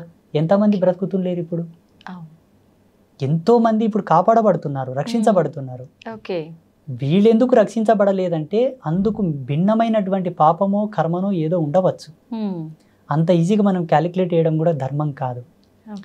పూజలు చేసే వాళ్లకు కష్టాలు ఎందుకు వస్తాయంటే పూజలు చేయడం వల్ల కష్టాలు తీరుతాయనుకోవడం ఫస్ట్ అజ్ఞానం. ఎందుకు పూజలు చేస్తారంటే చెప్పన తల్లి, మనకు పితృపక్షం వస్తుంది. ఇప్పుడు పితృపక్షంలో మన హిందూ ధర్మం లోపల మన పెద్దలకు శ్రద్ధా తర్పణాలు వదులుతారు, పిండ ప్రదానాది కార్యక్రమాలు చేస్తుంటారు. ఆ పల్లెటూళ్ళలో వాళ్ళ ఫోటోలు పెట్టి వాళ్ళు తినే వాళ్ళకి ఇష్టమైన పదార్థాలు వండి పెట్టి పూజలు పునస్కారాలు చేసి దండం పెట్టుకుంటారు. అవును. ఎందుకోసం అంటే వాళ్ళు ఇచ్చినటువంటి దేహం ఇది, వాళ్ళ వంశంలో మనం పుట్టామని ఒక కృతజ్ఞత భావం వాళ్ళకు ఒక మాసం ఏర్పాటు చేసి ఈ మాసంలో పితృదేవతలను కొలవాలని ఆ మాసాన్ని డిసైడ్ చేసి పితృపక్షంలో పితృదేవతలకు పూజలు చేయాలని ఒక రూల్ ఇచ్చారు మన ధర్మంలో. ఓకే. ఈ జన్మనిచ్చినందుకు వాళ్ళకు మొక్కుతున్నాం మనము. వాళ్లకు మనకు ఇంతటి అందమైన ప్రపంచాన్ని భగవంతుడు ఇచ్చాడు కదా, మరి భగవంతునికి ఏమి ఇవ్వాలి మనం? అందుకే ఈ పూజలు. నిన్నిచ్చినందుకు, ఈ ప్రకృతిని ఇచ్చినందుకు, నీకు ఇంతటి అందమైన ప్రపంచాన్ని సృష్టించినందుకు భగవంతునికి నువ్వు ఇంత కృతజ్ఞత భావంతో పూజ. అంతేగాని నువ్వేదో ఇస్తే ఆయన నీ కోరికలు తీర్స్తాడనుకోవడం కరెక్ట్ కాదు. చూడమ్మ, వేదాంత ధర్మంలో ఎప్పుడు కూడా వేద ధర్మం ప్రకారంగా, శాస్త్ర ప్రమాణం ప్రకారంగా పూజలు చేస్తే కష్టాలు నెరవేరుతాయని లేదు. కానీ ఋషులు మనుషుల యొక్క కష్టాలు చూడలేపక, బాధలు చూడలేపక వాళ్ళు ధ్యానంలో కూర్చొని కొన్ని దర్శనాలు చేశారు. వ్రతాలు, నోములు, కొన్ని ప్రత్యేకమైన హోమములు, శాంతులు, కొన్ని యజ్ఞక్రతువులను దర్శించారు. వీటిని చేయండి, వీటి యొక్క మహితాత్మమైన శక్తి చేత భగవంతుడు ప్రసన్నమవుతాడు, మీ కష్టాలు తీరుతాయి అని ఒక ప్రమాణంగా చెప్పారు. కానీ అది కూడా దాని మీద ఎప్పుడు ఆధారపడి ఉండకు. నిన్ను నీవు నమ్ముకో, నీవు సత్యశీలుడవై మెలుగు, అప్పుడు అవి నీకు రిఫ్లెక్ట్ అవుతాయి, నీకు రిప్లై ఇస్తాయని కూడా చెప్పారు. మళ్ళీ వెనుకనే ఇలా చెబుతూనే ఇది కూడా చెప్పారు, ఏది అవసరమో అదే పాటిస్తున్నారు కంపల్సరీ. ఇప్పుడు ఒక కంపెనీ యాజమాన్యం దగ్గరికి వెళ్ళి అయ్యా నాకు ఉద్యోగం ఇవ్వండి అంటే నీ అర్హత ఏముంది నాయన అని అడుగుతారు. నేను పలానా డిగ్రీ చేశానండి, పలానా పీజీ చేశానంటే నీ చదువుకు, నీ ర్యాంకు తగ్గట్ల నీకు ఉద్యోగం ఇస్తారు. నిన్ను ఏ సీట్లో కూర్చోబెట్టాలి, ఎక్కడ కూర్చోబెట్టాలో వాళ్ళు డిసైడ్ చేస్తారు. భగవంతుడు కూడా ప్రకృతి ఆధారంగా మనం జీవించే జీవన విధానాలను బట్టి, మనం నడిచే నడవడికను బట్టి మనకు కొన్ని మార్కులు వేస్తాడు. ఆ మార్కులను బట్టి మన జీవితం డిక్లేర్ అవుతుంది. మనకు వచ్చేటటువంటి కష్టాలు, బాధలు, ఇబ్బందులు, భోగభాగ్యాబ్ది సంప్రాప్తములన్నీ కూడా మన జీవించే జీవన విధానం బట్టి వస్తాయి. మా పెద్దలు ఏమనే వాళ్ళు తెలుసా పల్లెటూళ్ళలో, అమ్మా ఏం లేదు నాయన, ఎవరు ఏది నాటుతారో అదే కోసుకొని తింటారు, ఏది నాటుతారో అదే కోసుకొని తింటారు, అందుకు మిన్న ఏదీ లేదు. నువ్వు మంచి చేస్తావా మంచే వస్తుంది, చెడు చేస్తావా చెడే వస్తుంది, అది ఎన్నటికి తప్పదు అనేవాళ్ళు మా పెద్ద మనుషులు. వాళ్ళేం సిద్ధాంతులు కాదు, పండితులు కాదు. మళ్ళా ఇంకొక మాట అనేవాళ్ళు, ఈ జన్మ, ఈ కాలం అంతా ఒక అద్దం లాంటిది నాయన, అద్దం ముందలు పోయి నువ్వు ఏ చేష్టలు చేస్తే నీకు అదే ఎట్లా రిప్లై ఇస్తుందో, ఈ ప్రకృతి కూడా అంతే, నువ్వు ఏం చేస్తావు అది రాసుకుంటుంది, అదే దొబ్బుతుంది మళ్ళీ నీ మీదకి అని చెప్పారు. నిజంగా చాలా బాగా చెప్పారు గురువు గారు. కానీ మీరు చెప్పినంత వింటుంటే నిజంగా ఇది వాస్తవం అనిపిస్తుంది. కానీ కొంతమంది వాళ్ళ విషయంలో ఏం జరుగుతుందంటే, వాళ్ళు ఎంత నిజాయితీగా ఉన్నా, ఎంత మంచి మార్గంలో నడిచినా కూడా ఎక్కువ ఈ ఇబ్బందులన్నీ వాళ్ళకే వస్తుంటాయి. మరి దాని గురించి ఏం చెప్తారు? వాళ్ళకి ఆ జన్మ ఏకన ముందు వాళ్ళ తల్లిదండ్రులు అంతటి పుణ్యకర్మలు ఆచరించలేకపోవచ్చు. జీవుడు తన ఈపున ఎంత పుణ్యం పెట్టుకొని సంతానాన్ని ఇస్తే పుట్టే పిల్లలు అంత గొప్పగా పుడతారు. మీకు ఒక ఎగ్జాంపుల్ చెప్తానమ్మా. ఇప్పుడు మా డ్రైవర్ వచ్చాడు, మా డ్రైవర్ వాళ్ళ తల్లిదండ్రులు ఒక గురువుతోటి బోధ తీసుకున్నారు, గురూపదేశం. వాళ్ళు గురూపదేశ సంస్కారం తీసుకున్నప్పటి నుంచి మా డ్రైవర్ వాళ్ళ నాన్న చనిపోయాడు. వాళ్ళ నాన్న చనిపోయే వరకు వాళ్ళ జీవితాలలో చూడని కష్టం లేదు, పడని బాధ లేదు. పాపం నేను లైవ్ లో చూశాను, చాలా కష్టపడ్డారు. చివరికి వాళ్ళ నాన్న చనిపోయాడు, వాడొక్కడే అబ్బాయి, వాళ్ళ అమ్మ, వారిద్దరే ఉంటున్నారు. ఇప్పుడు ఆ అబ్బాయి వాళ్ళ అమ్మ, ఆ అబ్బాయి నా పాదాలను ఆశ్రయించి నాతోను ఉపదేశం తీసుకున్నాడు, మంత్రోపదేశం. అమ్మవారిని ఆశ్రయించి నాతో మంత్రోపదేశం తీసుకున్నప్పటి నుంచి ఇప్పుడు ఎంత సుఖంగా, ఎంత సంతోషంగా ఉన్నారో, అసలు చాలా ఆనందంగా ఉన్నారు వాళ్ళు. ఇప్పుడు ఆయనకు కొడుకో బిడ్డ పుట్టారు, ఎంత ఆరోగ్యంగా, ఎంత చురుకుగా, ఎంత అందంగా, ఎంత అభినయంగా పుట్టారో పిల్లలు. అసలు ఈ కష్టము, బాధ అంటేనే తెలియనంత గొప్పగా పెరుగుతున్నారు ఇప్పుడు. అంటే వాళ్ళ తాత, వాళ్ళ అవ్వ గురూపదేశం తీసుకొని గురువు చేత గోలినటువంటి పుణ్యము కొడుకుకు ఉత్తాన పదంగా సంక్రమించి ఇప్పుడు మనమంగులకు పుణ్యం ఆవహించింది. ఖచ్చితంగా మనం చేసేయి మన పిల్లలకి, వాళ్ళ పిల్లలకి. దశరథ మహారాజు తన జీవిత పర్యంతం లోపల పొందిన శాపాన్ని తాను మొత్తం సంపూర్ణంగా అనుభవించకూడని దేహము చాలించిన తర్వాత ఆ శాపం యొక్క పవర్ అనేది, ఆ యొక్క మహిమ అనేది, ఆ Hmm. శక్తి అనేది శ్రీరామచంద్ర ప్రభు అనుభవించాడు, లక్ష్మణస్వామి అనుభవించాడు, భరతుల వారు అనుభవించారు, శత్రుఘ్నుడు అనుభవించాడు. అవును. తప్పదు. ఓకే. ఇప్పుడు ఈ జన్మ వారి చేత పొందామంటే వారి యొక్క అవశేషములు కూడా మన యొక్క జీవితం వెనకాలే వస్తాయి. 100%. డాక్టర్స్ కూడా అదే చెప్తారు కదమ్మా. ఇప్పుడు జీన్స్ మన యొక్క పెద్దల యొక్క వారసత్వాన్ని బట్టి కొన్ని రోగాలు వస్తుంటాయి అని చెప్తారు. రోగాలు వస్తాయంటేనేమో నమ్ముతారు, ఉసురు వస్తుందంటేనేమో నమ్మరు. మేము ఇట్లా పాపాలు పుణ్యాలు పెద్దల నుండి వస్తాయంటేనేమో మూఢనమ్మకం అంటారు. డాక్టర్లు ఏమో వాళ్ళు చెప్పిన రిపోర్ట్స్ని బట్టి మీ పెద్దల యొక్క వారసత్వానికి ఈ రోగం వచ్చిందంటేనేమో గుడ్డిగా నమ్మేస్తారు. అక్కడ అది అంటే సైంటిఫిక్గా అన్ని ప్రూఫ్స్ ఉంటుంటాయి కదా గురువుగారు. అది పెన్ను తీసుకొని పేపర్ మీద రాసేటటువంటి భౌతికవాదం, కంప్యూటర్లో టైప్ చేసేటటువంటి భౌతికవాదం, దానికి ఆధారమైనటువంటి కారణ సంభూతులమే మేము. ఓకే. ఇప్పుడు జ్ఞానం లేనిది విజ్ఞానం లేదు కదా తల్లి. అవును గురువుగారు. జ్ఞానం అంటే మనం పుట్టడం, పుట్టిన తర్వాత ఒక ప్రోడక్ట్ని ఇంకొక ప్రోడక్ట్తో కలిపి ఇంకొక ప్రోడక్ట్ తయారు చేసేది విజ్ఞానం. ఈ ప్రొడక్టే భగవంతుడు ఇచ్చాడు కదా, ఉన్నదాన్నే తారుమారు చేసి ఒకదానికి రూపకల్పన చేసావు నువ్వు. అవును. ఇంకెక్కడి నుండి తెచ్చావు? ఈ భూమిన పుట్టిన దాన్ని నువ్వు కొత్తగా తయారు చేసావు. కొత్తగా ఏమైనా తీసుకొచ్చావా? లేదు కదా. అది నీ ప్రజ్ఞాపాఠవాలు, నీ గొప్పతనం. కానీ భగవంతుడి ధిక్కరణ మంచిది కాదు. భగవంతుడి నేల నీయకుంటే ఏడ రీసెర్చ్ చేస్తుంటే మనము, ఈ గాలి నీయకుంటే ఏడ ప్రయోగాలు చేస్తుంటిమి. ఇప్పుడు ఇవెవరిచ్చారు, ఎవరు తయారు చేశారు అది మనం కనిపెట్టాలి కదా. ఒకవేళ ఇవి న్యాచురల్ గానే తయారైంది అనుకుందాం, వేరే గ్రహాల మీద ఎందుకు లేవు మళ్ళీ వల్ల? పక్కనే మనకు సమీపంలో ఉన్న గ్రహాలలో మనుషులు లేరు, జీవం పుట్టడానికి ఆధారం లేదు, ఆనవాళ్ళు లేవు. ఇక్కడ ఎందుకు ఉండాలి? మన సనాతన ధర్మంలో భూమికి ఉన్నటువంటి విలువ, భూమి యొక్క ఆవిర్భావ దశ, భూమి మీద జీవం ఏర్పడడానికి సంపూర్ణమైన వివరణ ఉన్నది క్లియర్ గా. ఇప్పుడు టెక్నాలజీకు 300 ఏళ్ళు అయింది తల్లి. లక్షల సంవత్సరాల క్రితమే పురాణ రచన జరిగింది. గురువుగారు, ఒక జీవి అంటే తల్లి గర్భంలో పడే ముందే తను చేసుకున్న ఇంతకు ముందు జన్మకు సంబంధించిన పాప పుణ్యాలు కర్మ ఫలాన్ని బట్టే ఈ జన్మలో ఎవరి కడుపున జన్మించాలి ఏంటి అనేది డిసైడ్ అవుతుంది అని కొంతమంది చెప్తుంటారు. అది నిజమే అంటారా? 100%. జీవుడు పుట్టకన్నా ముందు ఆత్మగా ఉన్నది పోయిన జన్మలో ఆయన ఉండేటటువంటిది. దేహంగా ఉండేది తండ్రి కడుపులో తాను ఒక విత్తనంగా ఉండేది. తండ్రి కడుపులో ఉండే విత్తనాన్ని తల్లి గర్భమునందు ప్రవేశించిన తర్వాత 9 నెలలు తల్లి గర్భంలో ఆయన పెరుగుతూ ఉండే కోణంలో తండ్రి యొక్క శేషం పోతుంది, తల్లి యొక్క శేషం ఆవరిస్తుంది. ఈ ఇద్దరి యొక్క శేషం యొక్క ఫలితం వలనే ఆ పిండం పెద్దగై బయటికి వస్తుంది. అప్పుడు తల్లి తన గర్భమునందు శిశువుని ఒదిగింపజేసుకునేటప్పుడు చేసేటటువంటి పాపము కర్మ, మనసు చేత, చూపు చేత, చేతల చేత, నడవడిక చేత, తిండి చేత, ఏ పద్ధతిలో తను పాపం చేసుకున్నా ఆ పాపం అనేది పిండానికి ఆవరిస్తుంది, తప్పదు. అందుకే లీలావతి ప్రహ్లాదుడు గర్భంలో ఉన్నప్పుడు పుణ్యశ్రవణం చేసేది, భక్తి శ్రవణం చేసేది. నారద మహర్షుల వారి చేత పుణ్యగీతములు, పుణ్య శ్లోకములు, పుణ్య పారాయణలు చేసేదనమాట. అందుకే ప్రహ్లాదుడు భక్తి తత్పరుడై జన్మించాడు. ఇలా చాలా ఉదాహరణలు ఉన్నాయి మన ధర్మం లోపల. అదే కోవకు మనం వస్తే హిరణ్యకశ్యపుడు హిరణ్యాక్షుల యొక్క జన్మను మనం చూసుకున్నట్లయితే కశ్యప ప్రజాపతికి చాలా మహా తపశక్తి సంపన్నుడే కశ్యప ప్రజాపతి. వాళ్ళ తల్లి కూడా మంచి పూజలు పునస్కారాలు చేస్తూ ఉండేది. కానీ చిన్న మిస్టేక్ వలన, చిన్న తప్పితం వలన వాళ్ళు క్రూరులై పుట్టాల్సి వచ్చింది, లోకకంటకులై పుట్టాల్సి వచ్చింది. తండ్రి యొక్క శేషము, తల్లి యొక్క అవశేషాలు కలిపితే వచ్చేటటువంటి రూపమే ఒక జీవుడు. ఆ జీవుడు ఈ ఆత్మగా పోయిన జన్మలో ఏదైనా పాపం చేసి ఆ పాపం తీరకుండా చనిపోతే అది కూడా యాడ్ అవుతుంది, ఈ జన్మలో తల్లిదండ్రిది కూడా యాడ్ అవుతుంది.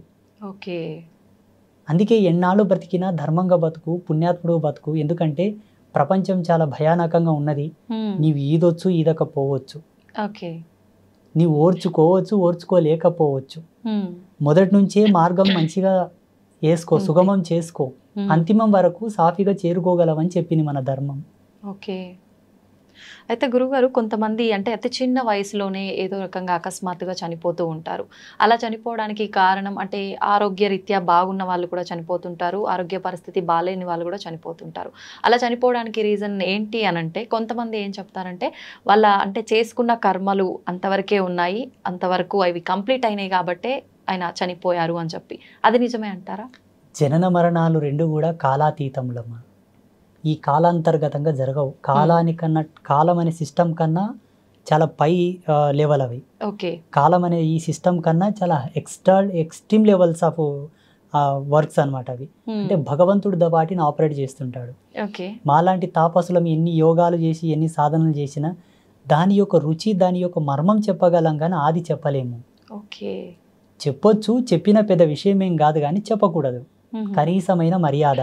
ఓకే. చూడమ్మా, ఒక బిడ్డ పుట్టి నెల పిండంగా తల్లి గర్భంలో ఉండగానే వికటించిపోవచ్చు, 5 నెలల పిండంగా ఉండగా వికటించిపోవచ్చు, పుట్టి బయట పడగానే కూడా చనిపోవచ్చు, సంవత్సరం లోపల చనిపోవచ్చు, పెరిగి పెద్దగా 20 ఏళ్ళ చచ్చిపోవచ్చు, 5 సంవత్సరాలు కూడా చచ్చిపోవచ్చు.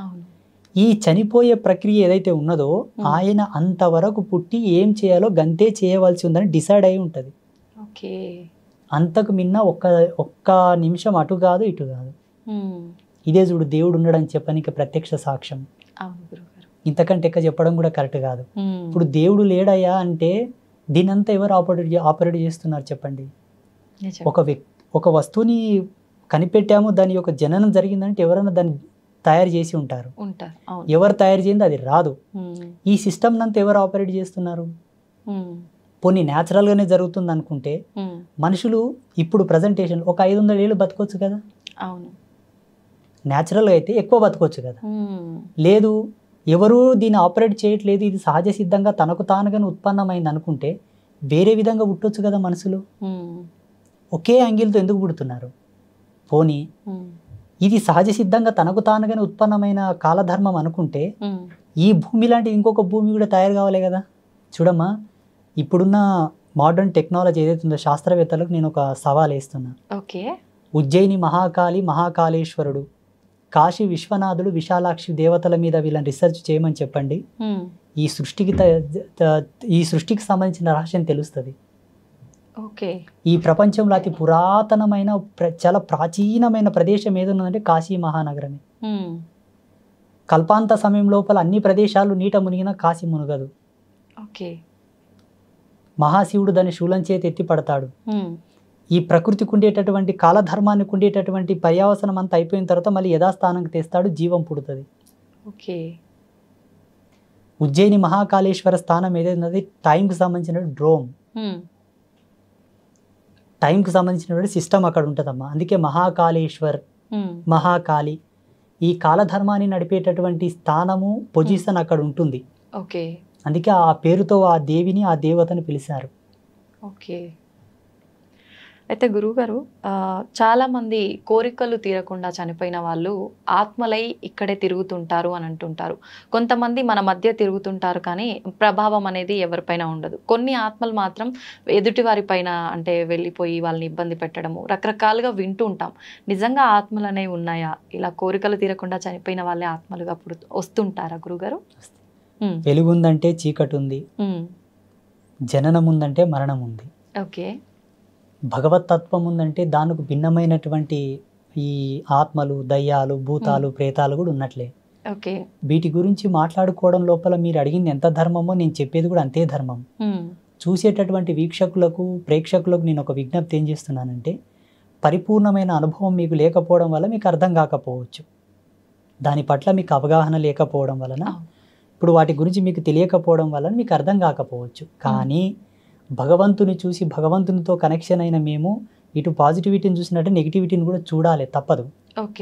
ఎన్నో ఆత్మల దర్శనం చేస్తాము, ఎన్నో భూత ప్రేతాదులతో సహవాసం చేస్తాము, ఎన్నో అదృష్ట శక్తులతో, అతీత శక్తులతో మాట్లాడతాము. నేనైతే నా ఆత్మదర్శన సాక్షిగా చెప్తున్నా, దయ్యాలు ఉన్నాయి, భూతాలు ఉన్నాయి, ప్రేతాలు ఉన్నాయి. దేని యాంగిల్లో అవి పనిచేస్తాయి, దేని ధర్మాన్ని బట్టి అవి కొన్నాళ్ళు ఉంటాయి, మళ్ళీ అంతర్ధానం అయిపోతాయి. కోరికలు తీరకుండా చనిపోయిన వాళ్ళు తప్పకుండా ప్రేతంగా మారుతారు. 100%. ఇప్పుడు ఆత్మ పరిస్థితి ఏంటి గురువుగారు మరి? వాటి యొక్క ధర్మాన్ని అనుసరించి భగవంతుడు కొన్నాళ్ళు ఉంచుతాడు. ఆ ధర్మం తీరిన తర్వాత మళ్ళీ వేరే ఉత్తర జన్మ వాటికి ప్రసాదిస్తాడు. అంటే అప్పటి వరకు ఏం చేయలేమంటారా? ఇంకా వాటిని మనం యాతన అనుభవించాలి కదమ్మా, తప్పదు. ఎందుకంటే ఆ శరీరంలో జీవుడు ఉన్నంత వరకు చేయవలసిన పుణ్యములు, ధర్మములు ఏమి చేయక అకారణంగా, చూడమ్మా ఒక విషయం చెప్తాను, మళ్ళీ ఇది కంటిన్యూ చేద్దాము. ఈ ప్రపంచంలో తనకు తానుగా చనిపోయే హక్కు ఎవరికీ లేదు. ఇది సత్యం. కాలధర్మ సిద్ధాంత సాక్షిగా భగవంతుడు చెప్పిన మాట, తనకు తానుగా సూసైడ్ చేసుకోకూడదు. తనకు తానుగా చనిపోకూడదన్నది ఎంత ధర్మమో భగవంతుడే తన యొక్క ఊపిరిని తీసుకెళ్ళాలి. యాదృచ్ఛికంగా జరగాలంతే. ఇప్పుడు ఒక అబ్బాయి ఆఫీస్ నుంచి ఇంటికి వెళ్తున్నాడు తల్లి, ఆయనకు చనిపోవాలని ఉండదు, ఎవడో వచ్చి గుద్దేశాడు చనిపోయాడు, దట్ ఈస్ ద గాడ్. అంతేగాని పని పట్టుకొని అప్పుల బాధ తట్టుకోక, భర్త యొక్క టార్చర్ తట్టుకోక, అత్తమామల వేధింపులు తట్టుకోక, ఏం తట్టుకోక హ్యాంగ్ వేసుకోవడం, పురుగుల మందు తాగడం, కిరాసినాయలు పోసుకోవడం, ఇవి ప్రేతాలుగా మారుతాయి. చూడు, నేను ఈ భూమికి పంపించిందే కష్టాలు అనుభవించడానికి, తప్పదు. ఒక కంపెనీలోకి నువ్వు ఉద్యోగం వెళ్తున్నావంటే పడుకుంటే నీకు ఉద్యోగ సాలరీ ఇవ్వరు, అక్కడ నీకు అప్పగించినటువంటి బాధ్యతలు నిర్వహించాలి నువ్వు. ఇక్కడ నేను పంపించింది ఈ విధమైనటువంటి ధర్మాలలో నువ్వు పాత్రత తీసుకోవాలని పంపిస్తారు. అవి కష్టాలు కానీ సుఖం కానీ. ఇవి ఎందుకు వచ్చాయి అంటే, నువ్వు ఆర్మీలో ఎందుకు జాయిన్ అయినావు, పోలీస్ డిపార్ట్మెంట్లో ఎందుకు జాయిన్ అయినావు, డాక్టర్కి ఎందుకు అయినావు, నీకు అది ఇంట్రెస్ట్ ఉండి చదివినావు కాబట్టి డాక్టర్ అయినావు. నువ్వు తప్పకుండా సర్జరీ చేయాలా, సూదులు వేయాలా, గోళీలు ఇవ్వాలా, మందులు ఇవ్వాలి. లేదు పోలీస్ అయిపోతే పోలీస్ వ్యవస్థకు సంబంధించిన విధులు నిర్వహించాలి. ఈ జన్మలో నువ్వు ఇక్కడ పుట్టి ఆ అత్తకు కోడలు అయినవు, ఈయనకు భార్య అయినవు, మీరిద్దరు కలవగా ఈ పిల్లలు పుట్టిండ్రు, ఈ పిల్లల చేత మీరు బాధపడుతున్నారంటే అదంతా ఒక సిస్టమ్. పోయిన జన్మకు సంబంధించింది, అంతకన్నా ముందు జన్మదో ఇంకేదో ఇంకేదో ఇంకేదో అనేక అనేక కారణాలు ఉండవచ్చు. దాని యొక్క అనుసంధానంగా నువ్వు కష్టపడుతున్నావే తప్పిస్తే ఓపిక కావాలి. అంతేగాని దీన్ని భరించలేక చనిపోయినావంటే ప్రేతం కాక కూడా తప్పదు. భగవంతుడు తీసుకెళ్లిన వాళ్ళు ఎవరు కూడా ప్రేతాలుగా మారరు. సెల్ఫ్గా చనిపోయిన వాళ్ళే ప్రేతంగా మారుతారు.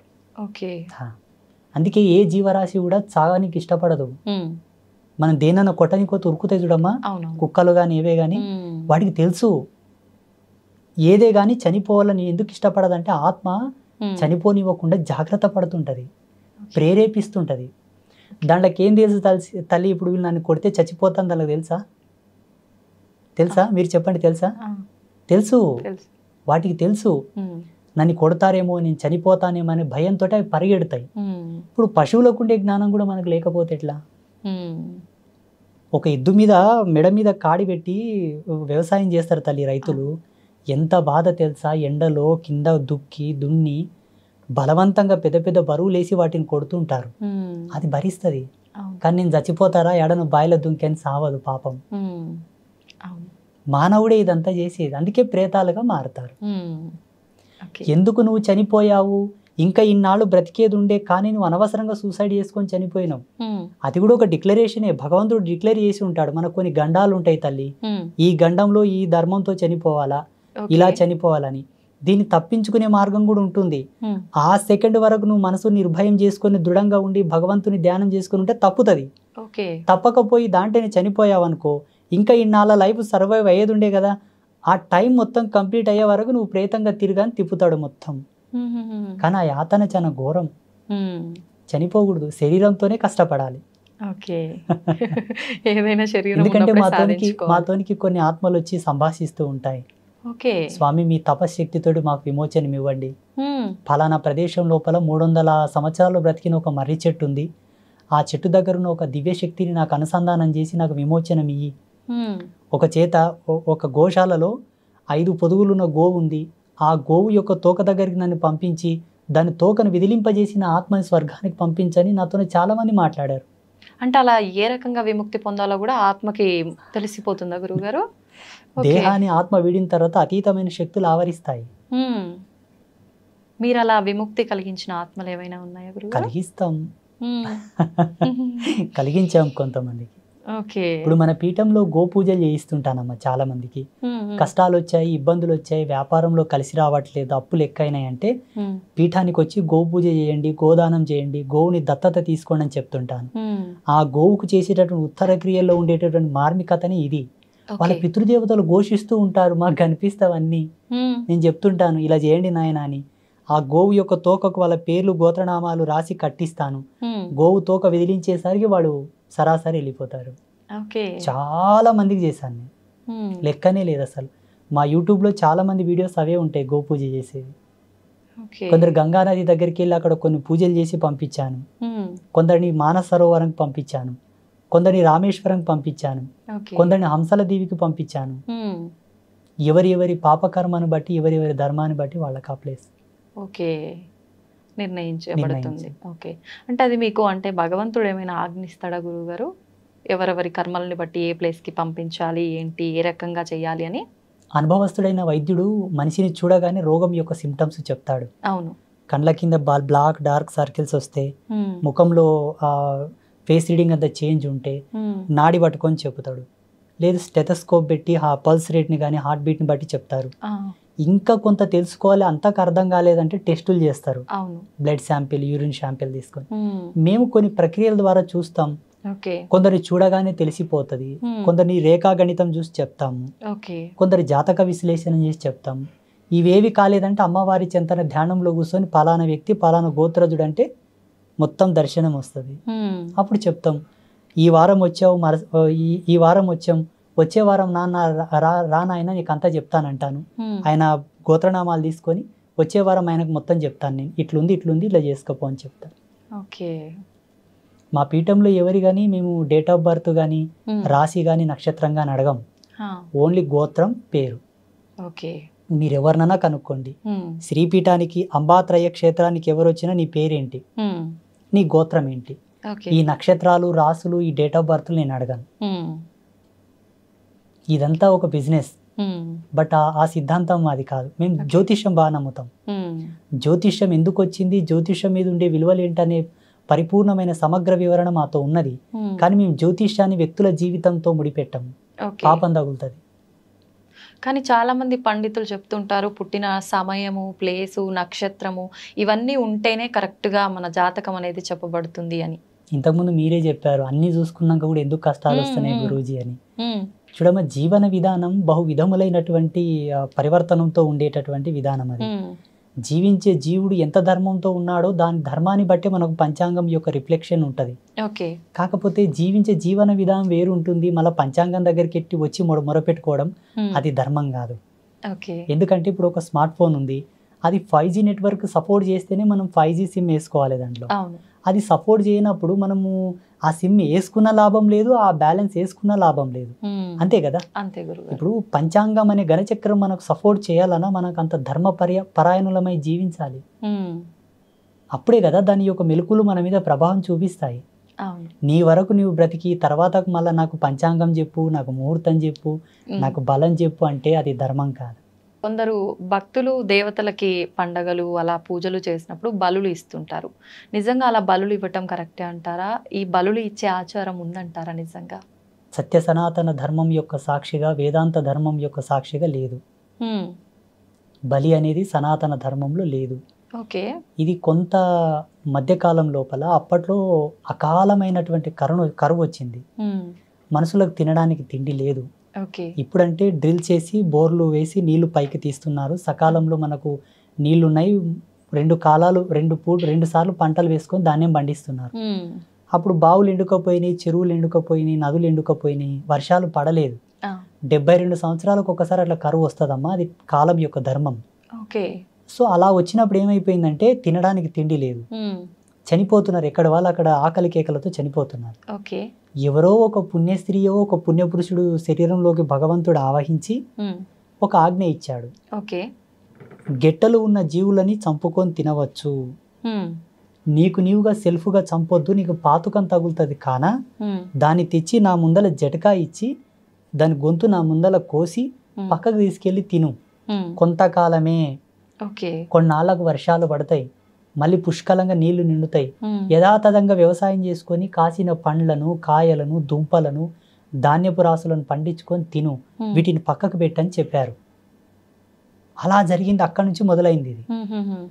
అలా కొనసాగినటువంటి ఈ ఆచారము, దేవుళ్ళ ముందల జటకా చూపించి కోసుకొని తినే ఆచారము పోను మానవుడికి రుచిగా మారి కంటిన్యూ చేశారు దాన్ని. ఒక 3 జనరేషన్స్ వెళ్ళిన తర్వాత ఏం మొదలు పెట్టారంటే, మా తాతలు ఇలాగే చేశారండి, మా తాతలు ఇట్లే కోసుకొని తిన్నారు, అమ్మవారికి ఇట్లే కోయమన్నారు, ఇంకోస్తున్నాం, ఇది మా వంశపారంపర్యంగా వస్తున్న ఆచారం. ఇప్పుడు బంద్ చేయండి నాయన, వద్దు అది తప్పన్నా, అయ్యో వీటిని మేము అమ్మవారికి బలి ఇవ్వకపోతే మళ్ళీ ఏమైనా అవుతుందేమో, మాకేమైనా కీడు జరుగుతుందో, అదొక అపోహ. వాస్తవం చెప్పాలంటే ఈ భూప్రపంచంలో 2 ధర్మాలు ఉన్నాయి తల్లి. ఒకటి సాధు జన్మ, ఒకటి క్రూర జన్మ. ఓకే. మనిషి క్రూర జన్మనా సాధు జన్మనా? క్రూరనే గురువు గారు. మనిషి క్రూరుడేనా? అయితే తినవచ్చు. అంటే మాంసాహారం జంతువుల్ని బలిచ్చి తీసుకొని తింటున్నారంటే క్రూరులు అన్నట్టే కదా గురు. ఇప్పుడు జంతువులు ఇప్పుడు ఇంకొక జంతువుని తింటుంటాయి. ప్రతి మానవుడు నేను క్రూరుణ్ణి అని ఒప్పుకుంటే మాంసం తినొచ్చు తల్లి. లేదు నేను క్రూరుని కాను, నేను సాధువుని. సాధువుని అంటే మాలాగా కాదు. సాధుత్వం అంటే అర్థం ఏంటంటే ఎవరిని హింసించక, ఎవరిని బాధ పెట్టక, ఎవరి జోలికి వెళ్లకుండా తనకు తానుగా ధర్మంగా బ్రతికే ప్రతి జీవిని సాధువుతో పోల్చవచ్చు. ఇప్పుడు సోకాళ్ళు సాధువు అంటే మమ్మల్ని అనుకుంటుంటారు. నో, సాధుత్వం అనేది అది కానే కాదు. క్రూరత్వం సాధుత్వం రెండే. క్రూరత్వం ఏంటంటే ఇప్పుడు సింహం ఉంది తల్లి, తన ఆకలే ప్రధానం. అది జింక పిల్లనా, జింకనా, కుంటిదా, గుడ్డిదా దానికి సంబంధం లేదు. అది నిద్రపోతుందా, పడుకున్నదా, ఏం చేస్తుందో సంబంధం లేదు. వెళ్ళడం, చంపుకోవడం, తినడం, పడుకోవడం. ఇది క్రూర జన్మలకు ఉండేటటువంటి విలువలు. ఇప్పుడు ప్రస్తుత సమాజంలో తన కడుపు కోసం, తన ఫ్యామిలీని మంచిగా సుఖ సంతోషాలతో చూసుకోవడం కొరకు అందరినీ చంపుతాం, పొడుస్తాం, అన్ని ఆకృత్యాలు చేసి మళ్ళీ నా ఇంటికి వస్తామంటే క్రూర జన్మలే. అంతే కదా. ఇప్పుడు మనిషి జన్మకు ఒక ధర్మం ఉంది తల్లి. ఎన్నాళ్ళు బ్రతికినా చలిచీమకైనను అపాయం తలపెట్టకుండా బ్రతుకు, అప్పుడు ఉత్తముడవై బాసిల్లేదవుగా కానీ మనకు శాస్త్రాలు చెబుతా ఉన్నాయి. అట్లాంటప్పుడు సమాజంలో వ్యాపార ధోరణిలో కొందరిని మోసం చేయాల్సి వస్తుంది కదా స్వామీజీ అనుకోవచ్చు. వ్యాపారంలో ఒక 10 రూపాయల ప్రోడక్ట్ని 15 రూపాయలకు అమ్మాలి. అప్పుడే లాభాలు వస్తాయి, వ్యాపారం ఇంకొంత విస్తరణ జరుగుతుంది, 10 మందికి ఉపాధి ఇస్తాం, మీరు కూడా కొంత సుఖ సంతోషాలతో జీవిస్తారు. ఆడ కౌంటర్ మీద కూర్చున్నందుకు ఓలకు కూడా 10 రూపాయల కూలి వస్తుంది. దీనికి ధర్మం ఎప్పుడు నిషిద్ధం చెప్పలే, అది జీవన భృతి. మేకను కోయడం, గొర్రెను కోయడం, కోడిని కోయడం, ఎద్దును కోయడం కాడ వచ్చింది పంచాయతీ. రెండవది ఈ వైన్స్ ఉన్నాయి కదమ్మా, మందు అమ్మే షాప్స్ ఉన్నాయి కదా, ఈడ వచ్చింది పంచాయతీ. మూడవది ఆడపిల్లల మీద అఘాయిత్యాలు చేస్తారు కదమ్మా, ఇది ఒక పెద్ద పంచాయతీ. అందుకే ధర్మం ఏం చెప్పిందంటే త్రిమాకారం వర్జయేద్ సాధు జన్మ పరిపూర్ణత. 3 మద్యము, మాంసము, మగువ. ఈ త్రిమకారాలను గనక వదిలివేస్తే జీవుడు తరించుట తథ్యము. అనగా కంప్లీట్గా నాన్ వెజ్ బంద్ చేయాలి, కంప్లీట్గా ఆల్కహాల్ బంద్ చేయాలి. తనకు వయసు వచ్చి పెళ్లి చేసుకున్న తర్వాత తన భార్యతో తప్పిస్తే అన్య స్త్రీలను మాతృభావంతో చూడు, అప్పుడు నీ జన్మ తరిస్తావు. అలా పాటించిన ఆ ధర్మం చేత నువ్వు పిల్లల్ని కంటే వాళ్ళు పుణ్యాత్ములై పుడతారు, వాళ్ళకు రోగాలు రావు, వాళ్ళకి ఏ గండాలు గణింత్రాలు రావు, వాళ్ళు పుణ్యాత్ములై పుడతారు. ఇప్పుడు ఎంతమంది చేస్తున్నారు, ఎంతమంది పుడుతున్నారో మీరు ఆలోచించాలి. ఇంకా ఇది ఇప్పుడు కాదు, శాస్త్ర వాంగ్మూలం ఏర్పడ్డప్పటి నుంచే ఉంది మనకు, కొన్ని లక్షల సంవత్సరాల క్రితమే. అప్పుడున్న శాస్త్రం ఎవరు పాటిస్తున్నారు, ఇప్పుడు ఎందుకు ఇంత కర్మాత్ములై పుడుతున్నారు? మరి సబ్జెక్ట్ ఈజ్ అవాయిడ్ కంప్లీట్లా. అంటే సత్యాన్ని పక్కన పెట్టారు, అవాస్తవం తెచ్చి ముందర పెట్టారు ఇప్పుడు మార్కెట్లో. సోకాళ్ళు సిద్ధాంతులు కూడా ఇప్పుడు మేము పంచమాకారాలు చేస్తాం అమ్మవారికి, పంచమకారాలతోనే మేము పూజ చేస్తామని ఈ మధ్యలో చాలా వీడియోస్ వచ్చినాయి మనకు. సిద్ధాంతులే, బ్రాహ్మిన్సే చాలా మంది. కానీ ఈ వాస్తవంగా ఋషి వాటి పంచమకారాలను ఎందుకోసం తీశాడన్న జ్ఞానం వాళ్ళకి ఇంకా తెలియదు. మైథున క్రియ, మాంసము, మద్యము, ముద్ర, ఈ పంచమకారాలతోనే మేము సాధన చేస్తామని చెప్తున్నారు ఈ మధ్యలో వీడియోలో. వాటి యొక్క ప్రతిపాదన ఎందుకు చేశాడు ఋషి అనే జ్ఞానం వాళ్ళకి కనీసం కూడా లేదు ఇప్పుడు. ఇలా ఉంది ఇప్పుడు. సిద్ధాంతులు కెమెరాల ముందు చెప్పిన తర్వాత సామాన్యుల పరిస్థితి ఏంటి? భగవద్గీతలో కృష్ణ పరమాత్మ చెప్పాడు, ఉత్తముడు దేనిని ఆచరిస్తాడో ఇతరులు కూడా దాన్ని ఆచరిస్తారని. ఇక్కడ జనాలది ఏం తప్పు లేదు తల్లి, పెద్దలది తప్పు అంతా. నాలాంటి స్వామీజీలది, పండితులది. అంటే వాళ్ళు కూడా చెప్తుంటారు కదా గురువుగారు, మేము ఎంచుకున్న మార్గంలో మాకు నేర్పిన గురువులు ఈ ప్రకారంగానే నేర్పారు అని కొంతమంది చెప్తూ ఉన్నారు కదా. అలా నిజంగా ఏ శాస్త్రంలో అయినా ఉంటుందా అలాంటి విద్య? లేదు. నేను ఒక ఎగ్జాంపుల్ చెప్తానమ్మా. పంచమకారాలో ఒకటి ఏంటంటే మైథున క్రియ. ఈ మైథున క్రియని వీళ్ళేమనుకుంటున్నారంటే ఒక స్త్రీని దేవత ముందర పెట్టుకొని సంభోగించి సాధన చేస్తే మాకు పవర్స్ వస్తాయి అనుకుంటారు. కానీ ఏ ధర్మం లేకుండా అకారణంగా ఒక స్త్రీని తాకకూడదట. మళ్ళీ ఇదే ధర్మం ఇంత నియమం చెప్పింది, ఇలా ఎలా చెప్తుంది చెప్పండి? ఎత్ర నార్యస్తు పూజంతే రమంతే తత్ర దేవత అని ఇదే ధర్మం చెప్పింది. ప్రతి స్త్రీని మాతృభావంతో చూడమని ఇదే ధర్మం చెప్పింది. ఇంతటి ఆకృత్యానికి, అఘాయిత్యానికి ధర్మం ఆజ్యం పోయదు. ఇక్కడ మైథున క్రియ అంటే జ్ఞానార్థం, భావార్థం, తత్వార్థం ఏంటంటే జీవుడు కుండలియందు మైథునం చేయాలి, అంతర్ముఖులై, బహిర్ముఖంగా కాదు. అంతర్ముఖ మైథున క్రియ అనగా మూలాధార చక్రమునందు స్రవించేటటువంటి జీవుడిని శాస్త్రారమునందు కలుపుటయే మైథునము. ఓకే, ఇదంతా కూడా కుండలిని సాధన. ఈ పంచమకారాలు, ఈ త్రిమకారాలు అన్ని కూడా కుండలిని సాధన. వ్యవహారంలో ఇప్పుడు అందరూ కుండలిని యోగా చేయలేరు కదా తల్లి, అందరికి సాధ్యం కాదు కదా. అవును గురుగారు. చేయలేని వాళ్ళకి ఏంది ఆల్టర్నేట్ అంటే వీటిని వదిలిపెట్టండి, మీరు చేసిన రిజల్టే పొందుతారు. ఓకే, అంతర్ముఖంగా మీరు ఇది రమించకపోయినా బహిరంగంగా వీటి జోళ్ళకి వెళ్ళకండి. మగవా సాంగత్యం వదిలేసి నీ సహధర్మచారినితో సుఖపడుతూ అన్య స్త్రీలను గౌరవించు. మాంసం వదిలివేయి, అది పాపం. మద్యం వదిలివేయి, అది కర్మ. నీ ముద్రాలోలిత్వంతో జీవించే జీవనం భగవంతుడి యొక్క పాదాలకి అంకితం కావాలిగా, అన్య ప్రదేశంలో కాకూడదు. వీళ్ళేం చేస్తున్నారంటే వీటిని ఇంప్లిమెంట్ చేసుకుంటున్నారు, వీటిని ఆచరిస్తూ దేవతలను కొలుస్తున్నారు. ఇక్కడే వచ్చింది పొరపాటు. ఓకే, ఇవన్నీ పాపాలు అయినప్పుడు భగవంతుడు వీటన్నిటిని ఆపే ప్రయత్నం ఎందుకు చేయట్లేదు అంటారు గురువుగారు? భగవంతుడి ఆజ్ఞ లేనిదే ఏదైనా జరగదు అంటుంటారు. ఇవన్నీ ఆయన ఆజ్ఞ లేనిదే జరుగుతుందంటారా? చూడమ్మా, భగవంతుడు ఈ వల్ల చూడడం అనేది నాకెందుకు మంచిది కాదు. దేవుని ఈ తుచ్చ సుఖములతో పోల్చడం ఏంటి చెప్పండి? దేవుడి వల్ల ఆపాలనా, ఆపకూడదా? ఈ వల్ల ఒక అతీతమైన శక్తి దేవుడు, ఈ వల్ల చూడాల్సిన అవసరం ఆయనకు లేదు. మనం పాటించుకుంటే మంచిగా అవుతాం, లేకుంటే ఆయన స్వాహ. ఆయన అతీతుడు. ఎలా చూస్తాడు చెప్పండి? ఆయన నేను బ్రతకమని పంపించిండు. నీవు ధర్మంగా బ్రతికితే సుఖ సంతోషాలతో జీవిస్తావు, లేదు పాపంతో బ్రతుకుతా అంటేనేమో నీ కష్టాల్లో నువ్వు పోతావు. ఆయన వల్ల ఆపాలే, మమ్మల్ని బాగా చేయాలనేది ఏమి ఉండదు ఆయనతో. ఈ ప్రకృతిని కంట్రోల్ చేస్తాడు, నీకు అనుకూలంగా నడిపిస్తాడు, నిన్ను పుట్టిస్తాడు, నీకు ప్రాణం పోస్తాడు, నీకు అన్నీ సమకూరుస్తాడు. అప్పుడు ఎలా బ్రతుకుతావు, ఎలా జీవిస్తావు, అది నీపైన ఆధారపడి ఉంటుంది. మళ్ళీ నీ వెనకాల పట్టుకొని నీవు ఇలా నడువు అలా నడవని నేను ఆపరేట్ చేయడం ఏంటి చెప్పండి? నాకు అర్థం కాదు. ఒక కంపెనీ యాజమాన్యం మనకు ఒక కార్ తయారు చేసి ఇస్తుంది, ఒక BMW, ఆడి, బెంజ్. ఆయన తయారు చేసి ఇస్తాడు, కానీ మన పక్కన కూర్చొని డ్రైవ్ చేస్తూ మనకు అన్నీ చూపెట్టాడు కదమ్మా. మనము దాని భద్రతా భావంతో నడుపుకొని ట్రాఫిక్స్ రూల్స్ పాటిస్తూ స్పీడ్ లిమిట్ కంట్రోల్లో నడుపుకుంటూ వెళ్తే గమ్యం చేరుకుంటాం. లేదు నేను 100 స్పీడ్ వెళ్ళాక 200 స్పీడ్ వెళ్తా, బ్రేక్ అయ్యానంటే గుద్దుకుంటాం, పడతాం, అంతే. ఓకే, అయితే గురువుగారు, పుట్టుక మరణం రెండు సహజం, అవి భగవంతుడి చేతిలో ఉన్నప్పుడు కొంతమంది స్వామీజీలు చనిపోయిన వారిని బ్రతికిస్తాము, చనిపోయిన వారిని అంటే కాటిపైన ఉన్న వాళ్ళని కూడా లేపి మాట్లాడిచ్చాము, ఇలాంటివి చాలా చాలా చెప్తుంటారు. అది ఎంతవరకు సాధ్యం అంటారు? అవన్నీ నమ్మొచ్చు అంటారా? 100% నమ్మొచ్చు. ఇప్పుడు శాస్త్రవేత్తలు ల్యాబ్లలో చేస్తున్న పరిశోధనలు అవి ఇప్పుడు 2024వ సంవత్సరంలో నాసా సైంటిస్టులు ఇప్పుడు దాని మీద పరిశోధన చేస్తున్నారు, చనిపోయిన వాళ్ళని బ్రతికించాలని.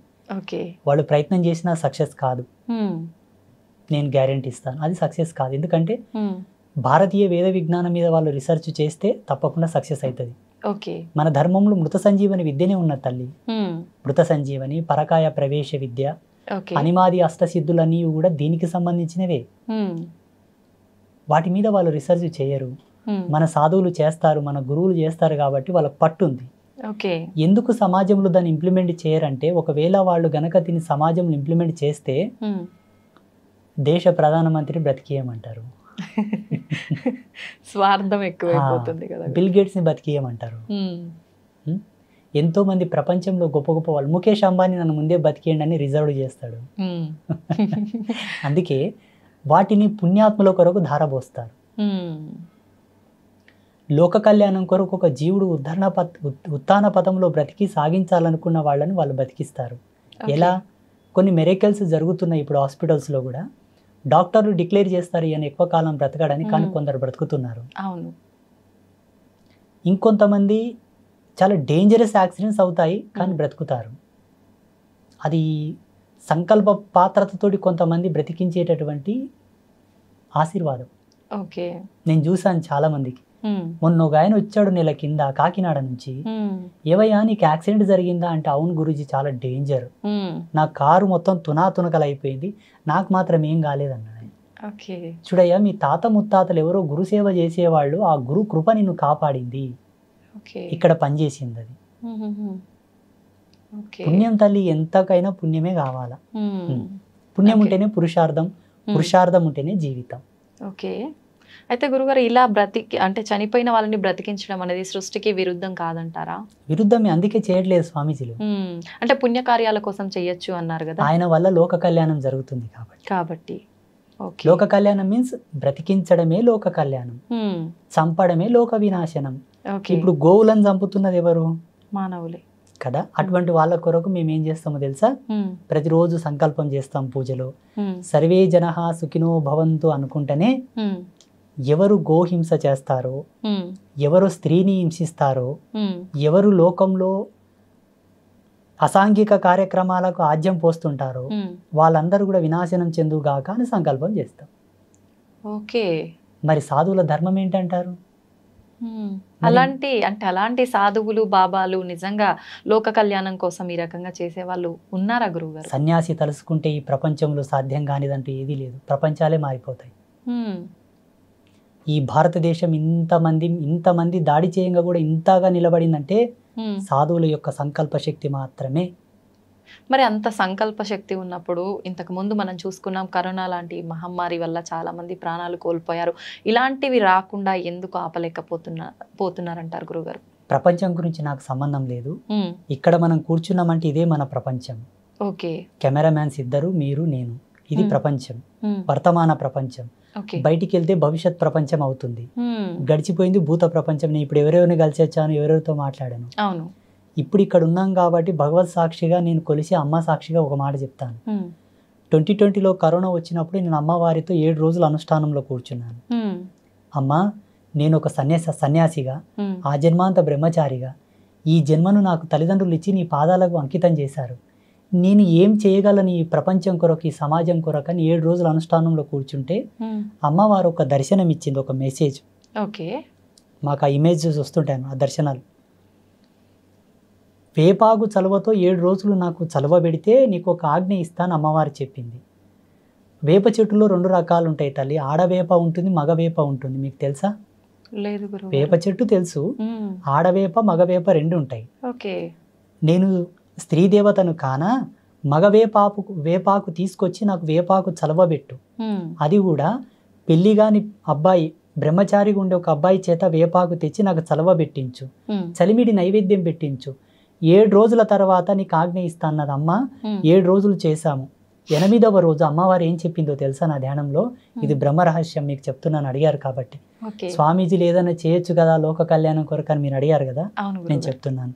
జ్ఞానం ఇలాగే ఉంటుంది, బాగా గుర్తుంచుకోండి. వ్యక్తిగత సుఖాలకు మా తపస్సులు వాడం, ఒకరి కోసం మా తపస్సును దుర్వినియోగపరచుకోము. ప్రపంచానికి పనికొచ్చేది ఉంటే, కరువు కాటకాలు వచ్చిన ఉంటే చూపిస్తాం. అమ్మ ఏం చెప్పిందంటే, విశ్వమాత కళ్యాణము గావించు, విశ్వ కళ్యాణం ఏర్పడుతుంది. విశ్వమాత ఎవరు? నువ్వే కదా తల్లి, జగదంబవు, నువ్వే విశ్వమాతవు, నువ్వే సర్వశక్తివి కదా, నీ పెళ్ళే కదా మేము చేసాం మొన్న నన్ను అన్నాను. చూడు నాన్న, ఎంత నా కళ్యాణం చేసినా అంతర్ముఖంతో సూక్ష్మ దృష్టితో చేశావు. ఒక విగ్రహానికి నేను సూక్ష్మంలో ఉంటాను, శరీరంతో కదిలే దేవతనైతే కాను కదా. శరీరంతో కదిలే ధర్మం, నడిచే దైవం, మాంసనేత్రంలో ముద్దతో ఉండేటటువంటి విశ్వమాత ఉన్నది. ఆ విశ్వమాతకు నువ్వు కళ్యాణం చేయి. నీలాక కదులుతుంటది, చూస్తుంటది, వింటుంటది, మాట్లాడుతుంటది. అంటే పలుకుతుంటది, మాట్లాడదు, పలుకుతుంటది. ఆ విశ్వమాతకు కళ్యాణం చేయి, విశ్వ కళ్యాణం ఏర్పడుతుంది. ఇవన్నీ ఉంటే అప్పుడు మానవులు అవుతారు కానీ దేవతలు ఎలా అవుతారు? అదే ఎవరు విశ్వమాత అని ఒకసారి బాగా తర్కం చేసుకుంటే 1.5 గంట వరకు అందలేదు. 1.5 గంట తర్వాత మళ్ళీ ఒక దర్శనం ఏమొచ్చిందంటే గోవు. విశ్వమాత అంటే గోవు. గోవుకు కళ్యాణం చేస్తే ఆ కళ్యాణం గడిచిన ఉత్తరక్షణమే అంతా ఆంక్షలు పోతాయి, అందరూ కలిసిమెలిసి తిరుగుతారు, కోవిడ్ అనేది వెళ్ళిపోతుందని ఒక దర్శనం వచ్చింది. నా తపస్సు, నా అనుష్ఠాన సత్యం చెప్తున్నాను చూడండి. మీరు అడిగారు కాబట్టి ఇంతవరకు ఎక్కడ రివీల్ చేయలే, ఫస్ట్ టైం మీ మీడియాలో చెప్తున్నాను నేను. 2021 సంవత్సరంలో ఆచార్యుల దగ్గరికి వెళ్ళాను. అయ్యా, నాకు ఒక దర్శనం వచ్చింది, ఉడతా భక్తి, నేనేం పెద్ద ఉద్ధరణ చేసేవాడిని కాను, ఈ కోవిడ్ ఆంక్షలు పోయి అందరూ సుఖ సంతోషాలతో ఉండాలని నాకు ఒక దర్శనం వచ్చింది నా తపస్సులో. గోవుకు కళ్యాణం చేసి ఆ పుణ్యశక్తిని లోక కళ్యాణానికి ధారబోయాలనుకుంటున్నాను. నేనే కర్తను. నా గోశాలలో ఉండే గోవును, ఒక కోడెను రెడీ చేశాను. వాళ్ళ పేర్లు ఇవి. గణేష్, నందిని వీళ్ళ పేరు మీద లగ్న ముహూర్తం పెట్టాడని ముహూర్తం తీసుకొని పత్రికలు కొట్టించి పెద్ద పెద్ద వాళ్ళకందరూ పత్రికలు వించి ఎంతో మంది పీఠాధిపతులను పిలిపించి 7 అంతరాల పందిరి వేసి కన్యగా ఉన్న గోమాత, మళ్ళా కోడెలు వారిన తర్వాత గోవు కళ్యాణానికి పనికిరాదు. కన్యగా ఉన్న గోమాత, సంవత్సరం దాటిన గోమాత, సమకాలికమైన కోడే, వాటికి మన సనాతన ధర్మంలో చెప్పిన పద్ధతి ప్రకారంగానే కళ్యాణ తంతు చేయించి ఆ పందిరిలోనే సంకల్పం చేశాం పాలభాసలు ఆచార్యుల ముందల్ని. 2021 సంవత్సరంలో నేను ఒక సన్యాస ధర్మంలో ఉండి అంబాత్రయ క్షేత్రములు వేసిన ముగ్గురమ్మల సాక్షిగా నేను ఈ గో కళ్యాణం చేయుచున్నాను. వచ్చే సంవత్సరం వరకు కోవిడ్ ఆంక్షలు పోయి అంతా సస్యశ్యామలంగా జరగాలని సంకల్పం చేస్తే 2022 సంవత్సరం వరకు అన్నీ పోయాయి. 22లో చేశాము, 23లో చేశాము. ఈ 24వ సంవత్సరంలో రేపు వచ్చే 21వ తారీఖు రోజు కూడా మన పీఠంలో గో కళ్యాణం ఉంటుంది. ఓకే, అంటే అలా ప్రతి సంవత్సరం చేయాలా గురుగారు? అమ్మ ఆజ్ఞ. మీరు అడిగారు కదా లోక కళ్యాణం కొరకు ఏదన్నా చేయాలని, అది ఏ గో కళ్యాణం. ఓకే, విశ్వమాత కళ్యాణము, విశ్వ కళ్యాణ నాంది. 33 కోట్ల దేవతలు గోవులో వసించి ఉంటారు తల్లి. ఒకే కాలంలో, ఒకే ముహూర్తంలో, ఒకే పందిరి కింద 33 కోట్ల దేవతలకు పెళ్లి చేసినట్టు లెక్క. ఓకే, హిందూయిజంలో ఉండే ఆల్ గాడ్స్ యొక్క పెళ్లి ఒకే తను చూడాలనుకుంటే గో కళ్యాణం చూడాలి.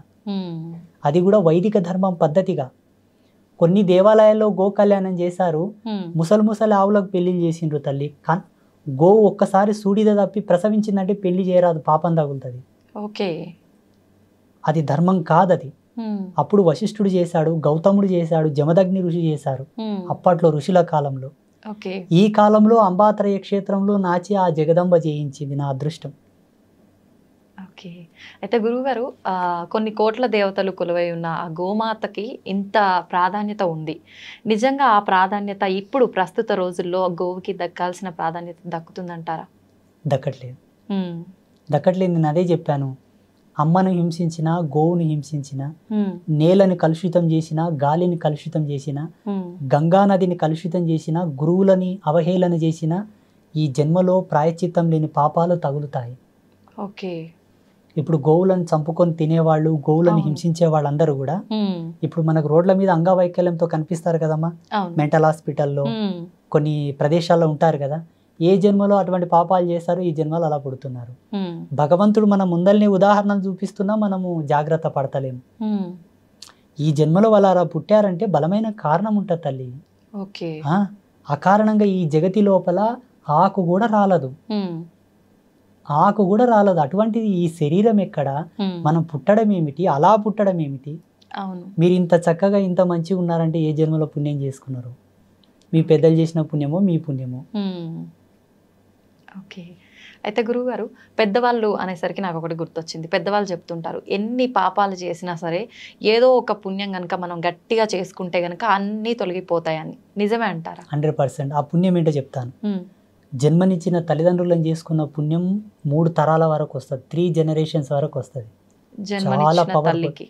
తల్లికి తండ్రికి ఇద్దరికి సేవ చేసి వాళ్ళు ఉన్ననాళ్ళు వాళ్ళు చనిపోయే వరకు నీ కడుపులో పుట్టిన పిల్లలు నువ్వు ఎంత ప్రేమగా చూస్తావో, నీకు జన్మనిచ్చిన వాళ్ళు కాబట్టి వాళ్ళని అంతే ప్రేమతో చూడగలిగి వాళ్ళకి ఏ కష్టం రాకుండా, ఏ ఇబ్బంది రాకుండా వాళ్ళని చూసుకుంటే ఆ పుణ్యం ఎంత గండంలోనే నిన్ను కాపాడుతుంది. ఓకే, రణంలో పోయినా నీ అరికాలకు ముళ్ళు నాటనట్లా బయటకు వస్తావు. మా పెద్ద మనుషులు అంటారు మోటుగా వల్ల.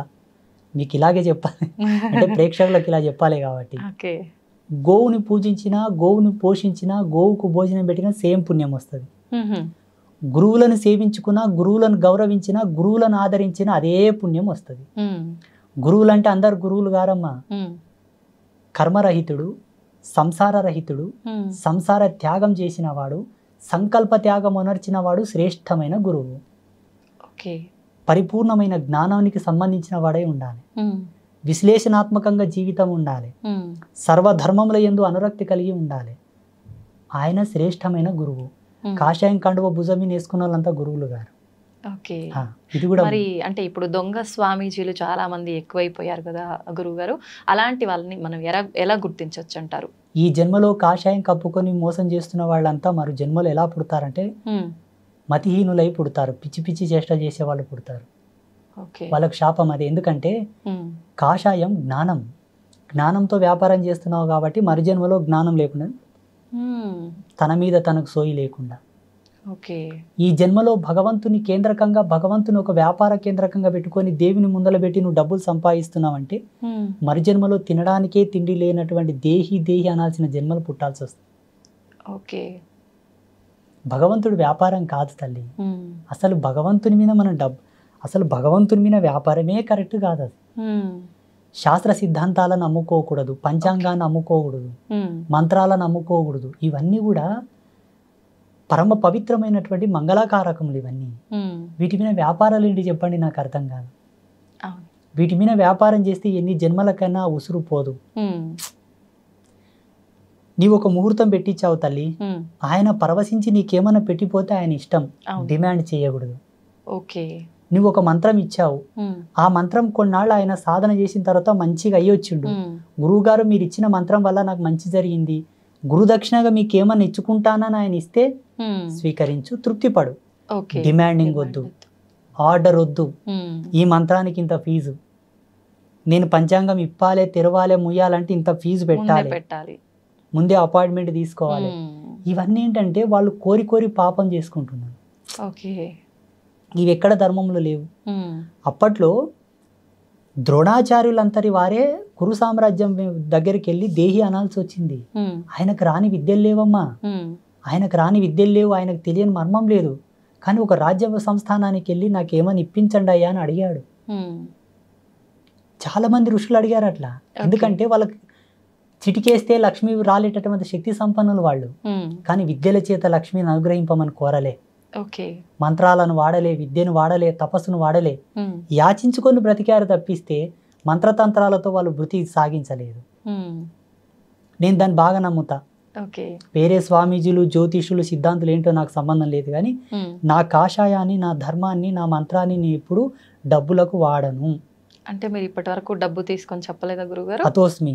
నాకు ఆ మాట అంటేనే కంపరం వచ్చేస్తుంది. నేను పీఠంలో ఇట్లా కూర్చుంటానమ్మా, ఒక ఉండి పెడతారు పక్కల, ట్రస్ట్ వాళ్ళు, కమిటీ వాళ్ళు. వాళ్ళ ధర్మ సందేహాలు అడిగి ఏదో విభూతో, కుంకుమనో, తాయితో, అంతరమో ఏదో ఇస్తాను.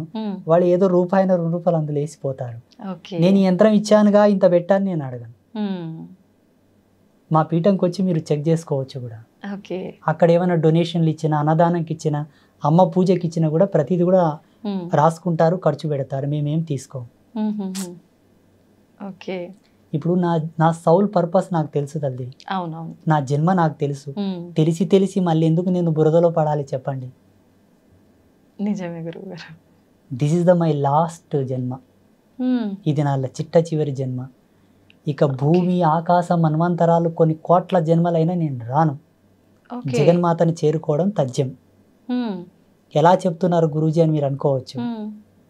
నేను 1.5 సంవత్సరంన్నర నా జన్మ మీదనే తపస్సు చేశాను. What is my soul purpose? ఎక్కడి నుంచి వచ్చాను? ఎందుకు ఇక్కడ ఈ బిజవారం గ్రామంలో పుట్టాలి? ఈ తల్లిదండ్రులకి ఎందుకు పుట్టాలి? ఎందుకు నాకు ఈ ఆధ్యాత్మిక అన్వేషణ రావాలి? అమ్మవారిని పూజించాలి ఎందుకు అనాలబ్బా? శివుని పూజించవచ్చు కదా, విష్ణుమూర్తిని పూజించవచ్చు కదా, గణపతిని పూజించవచ్చు కదా. అమ్మ మీదనే ఎందుకు నా నాడి కొట్టుకుంటుందని కూడా రీసెర్చ్ చేశాను. ఏ వంకతో జగదంబ పాదాలు పట్టుకున్నా వాళ్ళకు జన్మ సార్థకమైనట్లే. అమ్మనే ఈ భవసాగరం నుండి మనల్ని తరింపజేయగలదు, ఇది సత్యం. అమ్మని పట్టుకున్నాను, ఈ జన్మకు ముక్తి వచ్చినట్లనే. ఇంకోటి ఏంటంటే భవబంధ విమోచనము అని మన ధర్మంలో చెప్పబడి ఉన్నది. భవ విమోచనం అంటే సమాజం నుంచి మనకు రిజర్వేషన్, అంటే ఈ సమాజం నుంచి విముక్తి. సమాజంలో కొన్ని 100 మంది మెచ్చగలిగే పని చేస్తే ఆయన విముక్తి పొందినట్లే. సమాజంలో 100 మందికి అన్నం పెడుతున్నావు తల్లి, 100 మందికి ఉపాధి ఇచ్చావు. ఒక 100 మంది నీ గురించి తాపత్రయపడుతున్నాడు, ఇతని చల్లగా ఉంటే మా కడుపులు చల్లగా ఉంటాయని తాపత్రయపడతారు చూసారా, వాళ్ళు ముక్తిని పొందినట్టు లెక్క. బంధ విమోచనం అనగానే ఏమిటంటే, ఇప్పుడు నాకు అక్క ఉంది, చెల్లెలు ఉంది, అన్న ఉన్నాడు, తమ్ముడు ఉన్నాడు, నాకు అన్ని బంధాలు ఉన్నాయి, ఇక నాకు వేరే జన్మ లేదు. ఇప్పుడు మీకు ఎంతమంది అక్క, చెల్లెలు, అన్న, తమ్ముళ్ళు? ఒక చెల్లె. అన్న లేరు. అన్న కొరకు మళ్ళీ పుడతావు. తమ్ముడు లేరు. తమ్ముడి కొరకు మళ్ళీ పుడతావు. అక్క లేరు. అక్క కొరకు మళ్ళీ పుడతావు. ఇంకా 3 జన్మలు ఉన్నాయి. ఈ జన్మ పరిపూర్ణం తల్లి నాదైతే. అంటే ఇప్పుడు చాలా మంది కూడా మీలాగా ఉండొచ్చు కదా స్వామీజీ అంటే, ఉండొచ్చు. కానీ సాధు జన్మ లోపల ఆయన మిగిలిపోతాడు, ఆధ్యాత్మికంగా మిగిలిపోతాడు. ఏ మనిషి కానీ ఆధ్యాత్మికంగా తరించిన నాడే జన్మరాహిత్యం అవుతుంది. ఓకే. ఇక్కడ సంసారంగా, ఇటు సామాజికంగా, ఇటు ఆధ్యాత్మికంగా అన్ని ఐఎమ్ రకాలుగా. Fulfil for qualified. ఓకే. అంటే ఆధ్యాత్మిక పరంగా ఉన్నా, జన్మ పరంగా ఉన్నా, రిలేషన్ పరంగా గనక ఏదైనా లోపం ఉంటే మళ్ళీ జన్మెత్తుతారు. భవబంధ విమోచనము ఇదే. బంధ విమోచనం అంటే ఇదే. అన్ని బంధముల చేత ఆయన పరిపూర్ణుడై ఉండాలి. అన్ని బంధాలను పిలిపించుకునే యోగ్యత ఉండాలి. మీరు ఇప్పుడు అక్క అని వేరే వాళ్ళని పిలవాలే కానీ అవునవును. నీలో ఉన్న వాళ్ళని ఏమైనా పిలవలేకపోతున్నావు కదా. నేను అందరినీ పిలుస్తున్నాను. చాలా తక్కువ మంది ఉంటారు గురువుగారు అట్లా. ఉన్నారు, ఉన్న కామన్ పీపుల్స్ ఉంటారు. అలా ఉన్నా కూడా తన జన్మను తాను తెలుసుకొని ఆధ్యాత్మికంలో అనురక్తి కలగాలి. అప్పుడు జన్మ పరిపూర్ణం అవుతుంది. ఓకే గురుగారు, చాలా మంది పూనకాలు వస్తుంటాయి, అమ్మవారు వాళ్ళ పైకి వస్తుంది అని చెప్తుంటారు. అలా చెప్పే వాళ్ళలో ఎక్కువగా ఆడవారి శరీరం పైకి అమ్మవారు వస్తూ ఉంటారు. మరి మగవారి శరీరం పైకి ఎందుకు అమ్మవారు రారు? పూనకం అనే దానికి 3 నిర్వచనాలు ఉన్నాయి. ఒకటి, వాళ్ళు ఫీల్ అవుతారు దేవుణ్ణి. ఓకే. వీళ్ళు సెల్ఫ్గా ఫీల్ అవ్వడం వల్ల ఆ ఫీలింగ్స్ అనేది అబ్జర్వ్ చేసుకుంటుంది బాడీ. అబ్జర్వ్ చేసుకొని ఆ ఫీలింగ్స్ అనేది, ఆ వైబ్రేషన్స్ వాళ్ళ లోపల చొరబడి బాడీని ఆ విధంగా షేక్ చేయడము, అంటే ఊగడము, దుంకడము, కదలడం లాంటివి చేస్తుంటాడు. That's one of the feeling of spirituality. అదొక ఆధ్యాత్మికమైన అనుభవం, ఒక ఫీలింగ్ అది. ఇది ఒక రకం. రెండవది, కొందరికి బై బర్త్ నుంచే కుండలి లోపల భగవత్ ప్రేరణ ఉంటుంది. ఓకే. బై బర్త్ నుంచి. అది ఉత్తర జన్మ లోపల ఆయన దైవ సంభూతుడై ఉండి ఆ జన్మలో అవశేషాలు తీరక చనిపోయి ఉంటే ఈ జన్మలో ఆ శేషం ప్రకారంగా ఆయనకు దేవుడు పూనవచ్చు. ఓకే. కొందరికి మధ్యలో ఆధ్యాత్మికమైనటువంటి దర్శనాలు కొన్ని జరిగి ఒక దేవతను చూసి, లేదా ఎవరో గురువు శక్తిపాతం చేయడం వలన, గురువు యొక్క కృప తగలడం వలన, భగవత్ కృప ప్రసరించడం వలన ఏదో పుణ్యకార్యం చేయాలని కూడా కొందరు అలా మారిపోతారు. 3 రకాలు ఉంటాయి. ఇందులో భగవంతుడు ఆడవాళ్ళనే పూనుతాడు, మగవాళ్ళనే పూనుతాడనేం లేదు. ఓకే. భగవంతునికి లింగభేదం లేదు అసలు. ఏదో ఒక గొప్ప లోక కళ్యాణకారకమైన సందేశం ఇవ్వాలనుకుంటే భగవంతుడు అంతటి పుణ్య చరిత్రులైనటువంటి వాళ్ళ దేహమునందు ఆ ఫీలింగ్స్ ప్రవేశింపజేస్తాడు. ఓకే. ఆ ఎనర్జీస్ దింపుతాడు. వచ్చిన ఆ ఎనర్జీస్ చేత ఆయన పలుకుతాడు, ఫలానా రోజు ఇది జరగబోతుంది. 10 మందికి పనికొసేది, ఒకరి కోసం చెప్పరు. మళ్ళా అవునవును, ఒకరి కోసం దేవుడు ఎప్పుడు పలకడు. లోక కళ్యాణమే భగవంతుడు అంటేనే జీవో జీవశ్య జీవనం.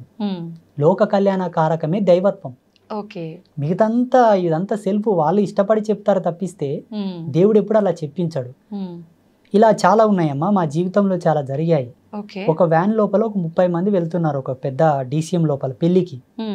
దానికి ఏదో సమ్ బ్రేక్ వీక్ అయిపోయి అంతమంది పడాల్సి ఉన్నది. ఎవరో ఒక పుణ్యాత్ముడు దారి మధ్యలోకి వచ్చి చెప్పాడు, దాన్ని ఆపి, దీని బ్రేక్ తెగిపోతుంది, మీరు పడతారు, దిగి చెక్ చేసుకోండి అంటే వాస్తవంగా లూజ్ అయింది బ్రేక్ వైర్. అంటే 10 మందిని కాపాడడానికే దేవుడు పూనుతాడు. అక్కడ ఆడ మగ అని ఏం తేడా ఉండదు.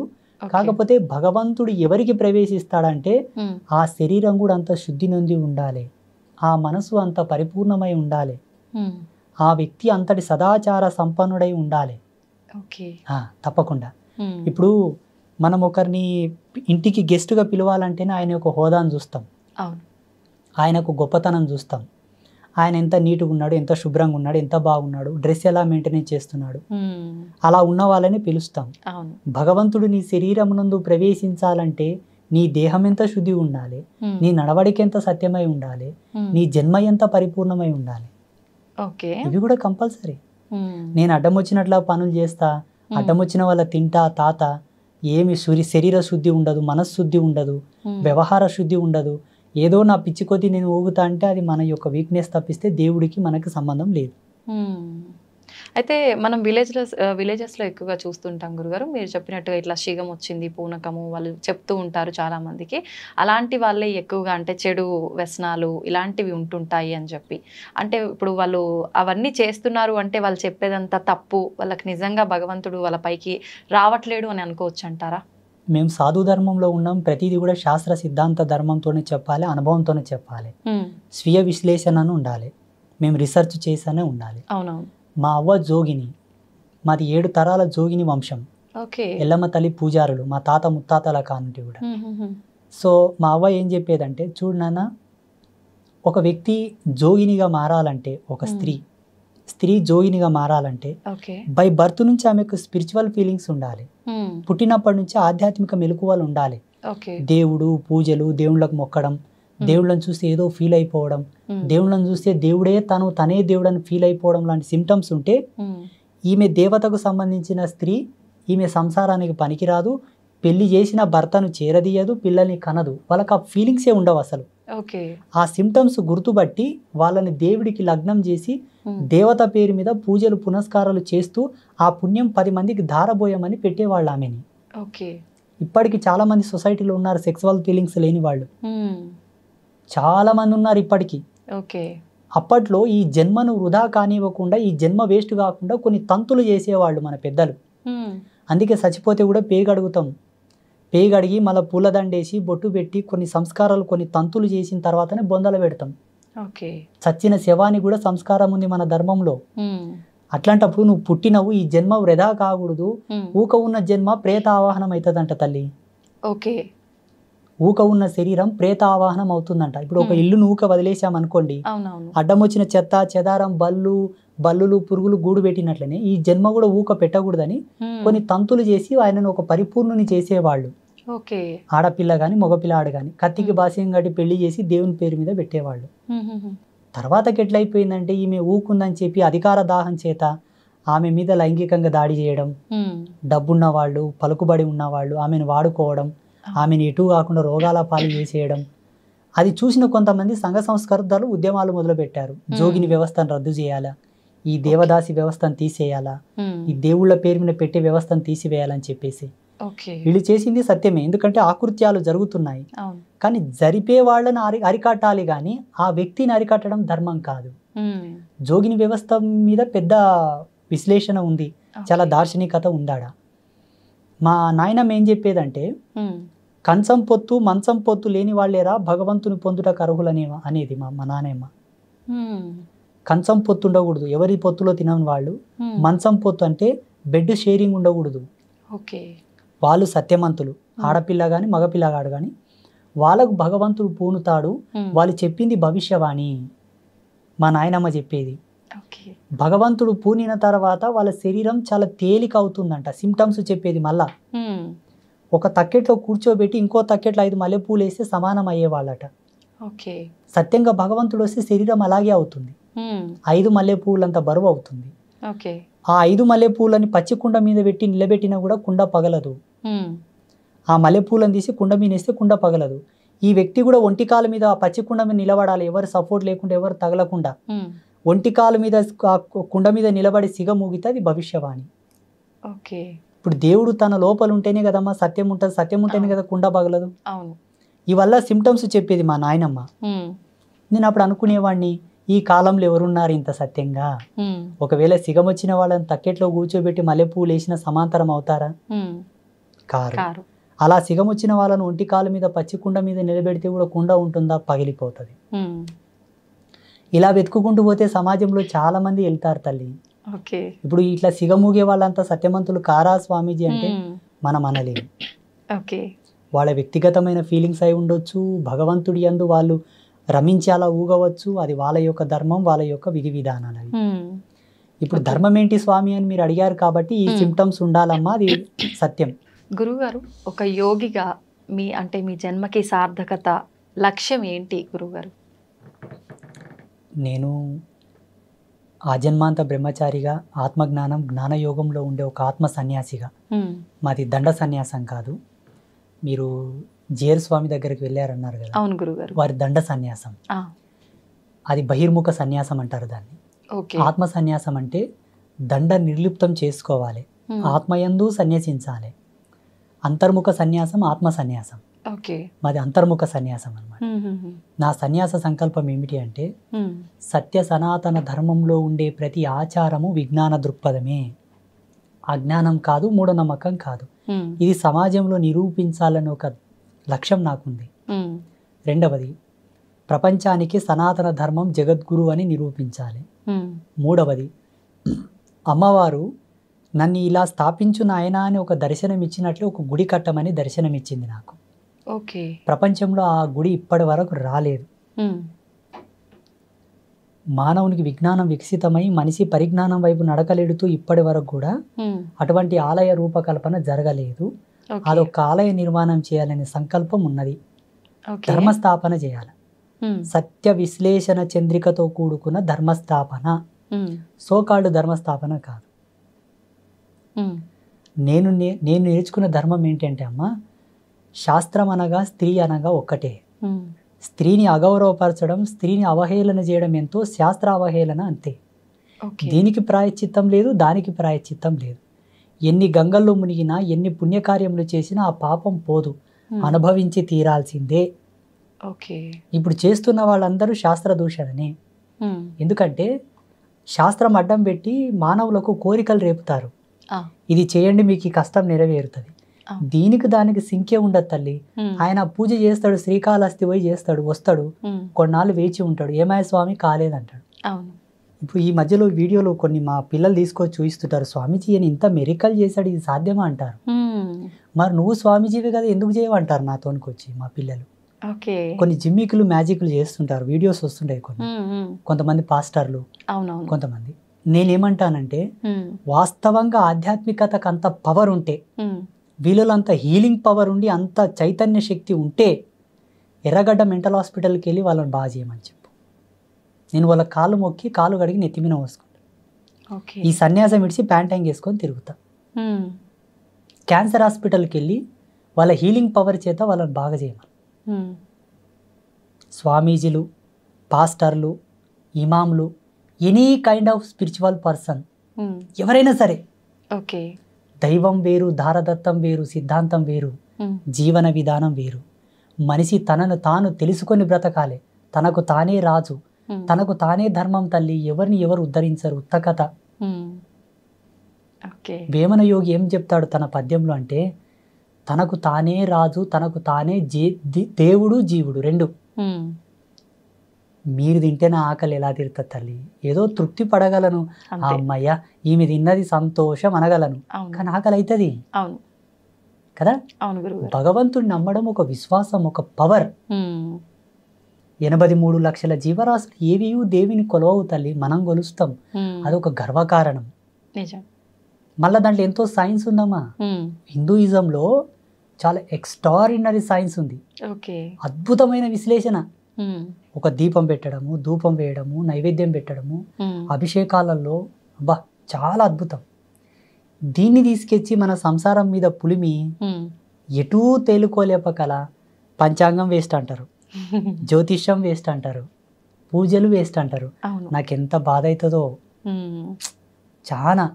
ఈరోజు ఈ బాటిల్లో నేను నీళ్లు చూశాను, ఇక్కడ ఉన్నాయి. మీరు వచ్చి నీళ్లు లేవంటే నేను నమ్మాలా? నేను చూశాను, దాంట్లో నీళ్లు ఉన్నాయి, కొన్ని తాగాను, కొన్ని పెట్టాను.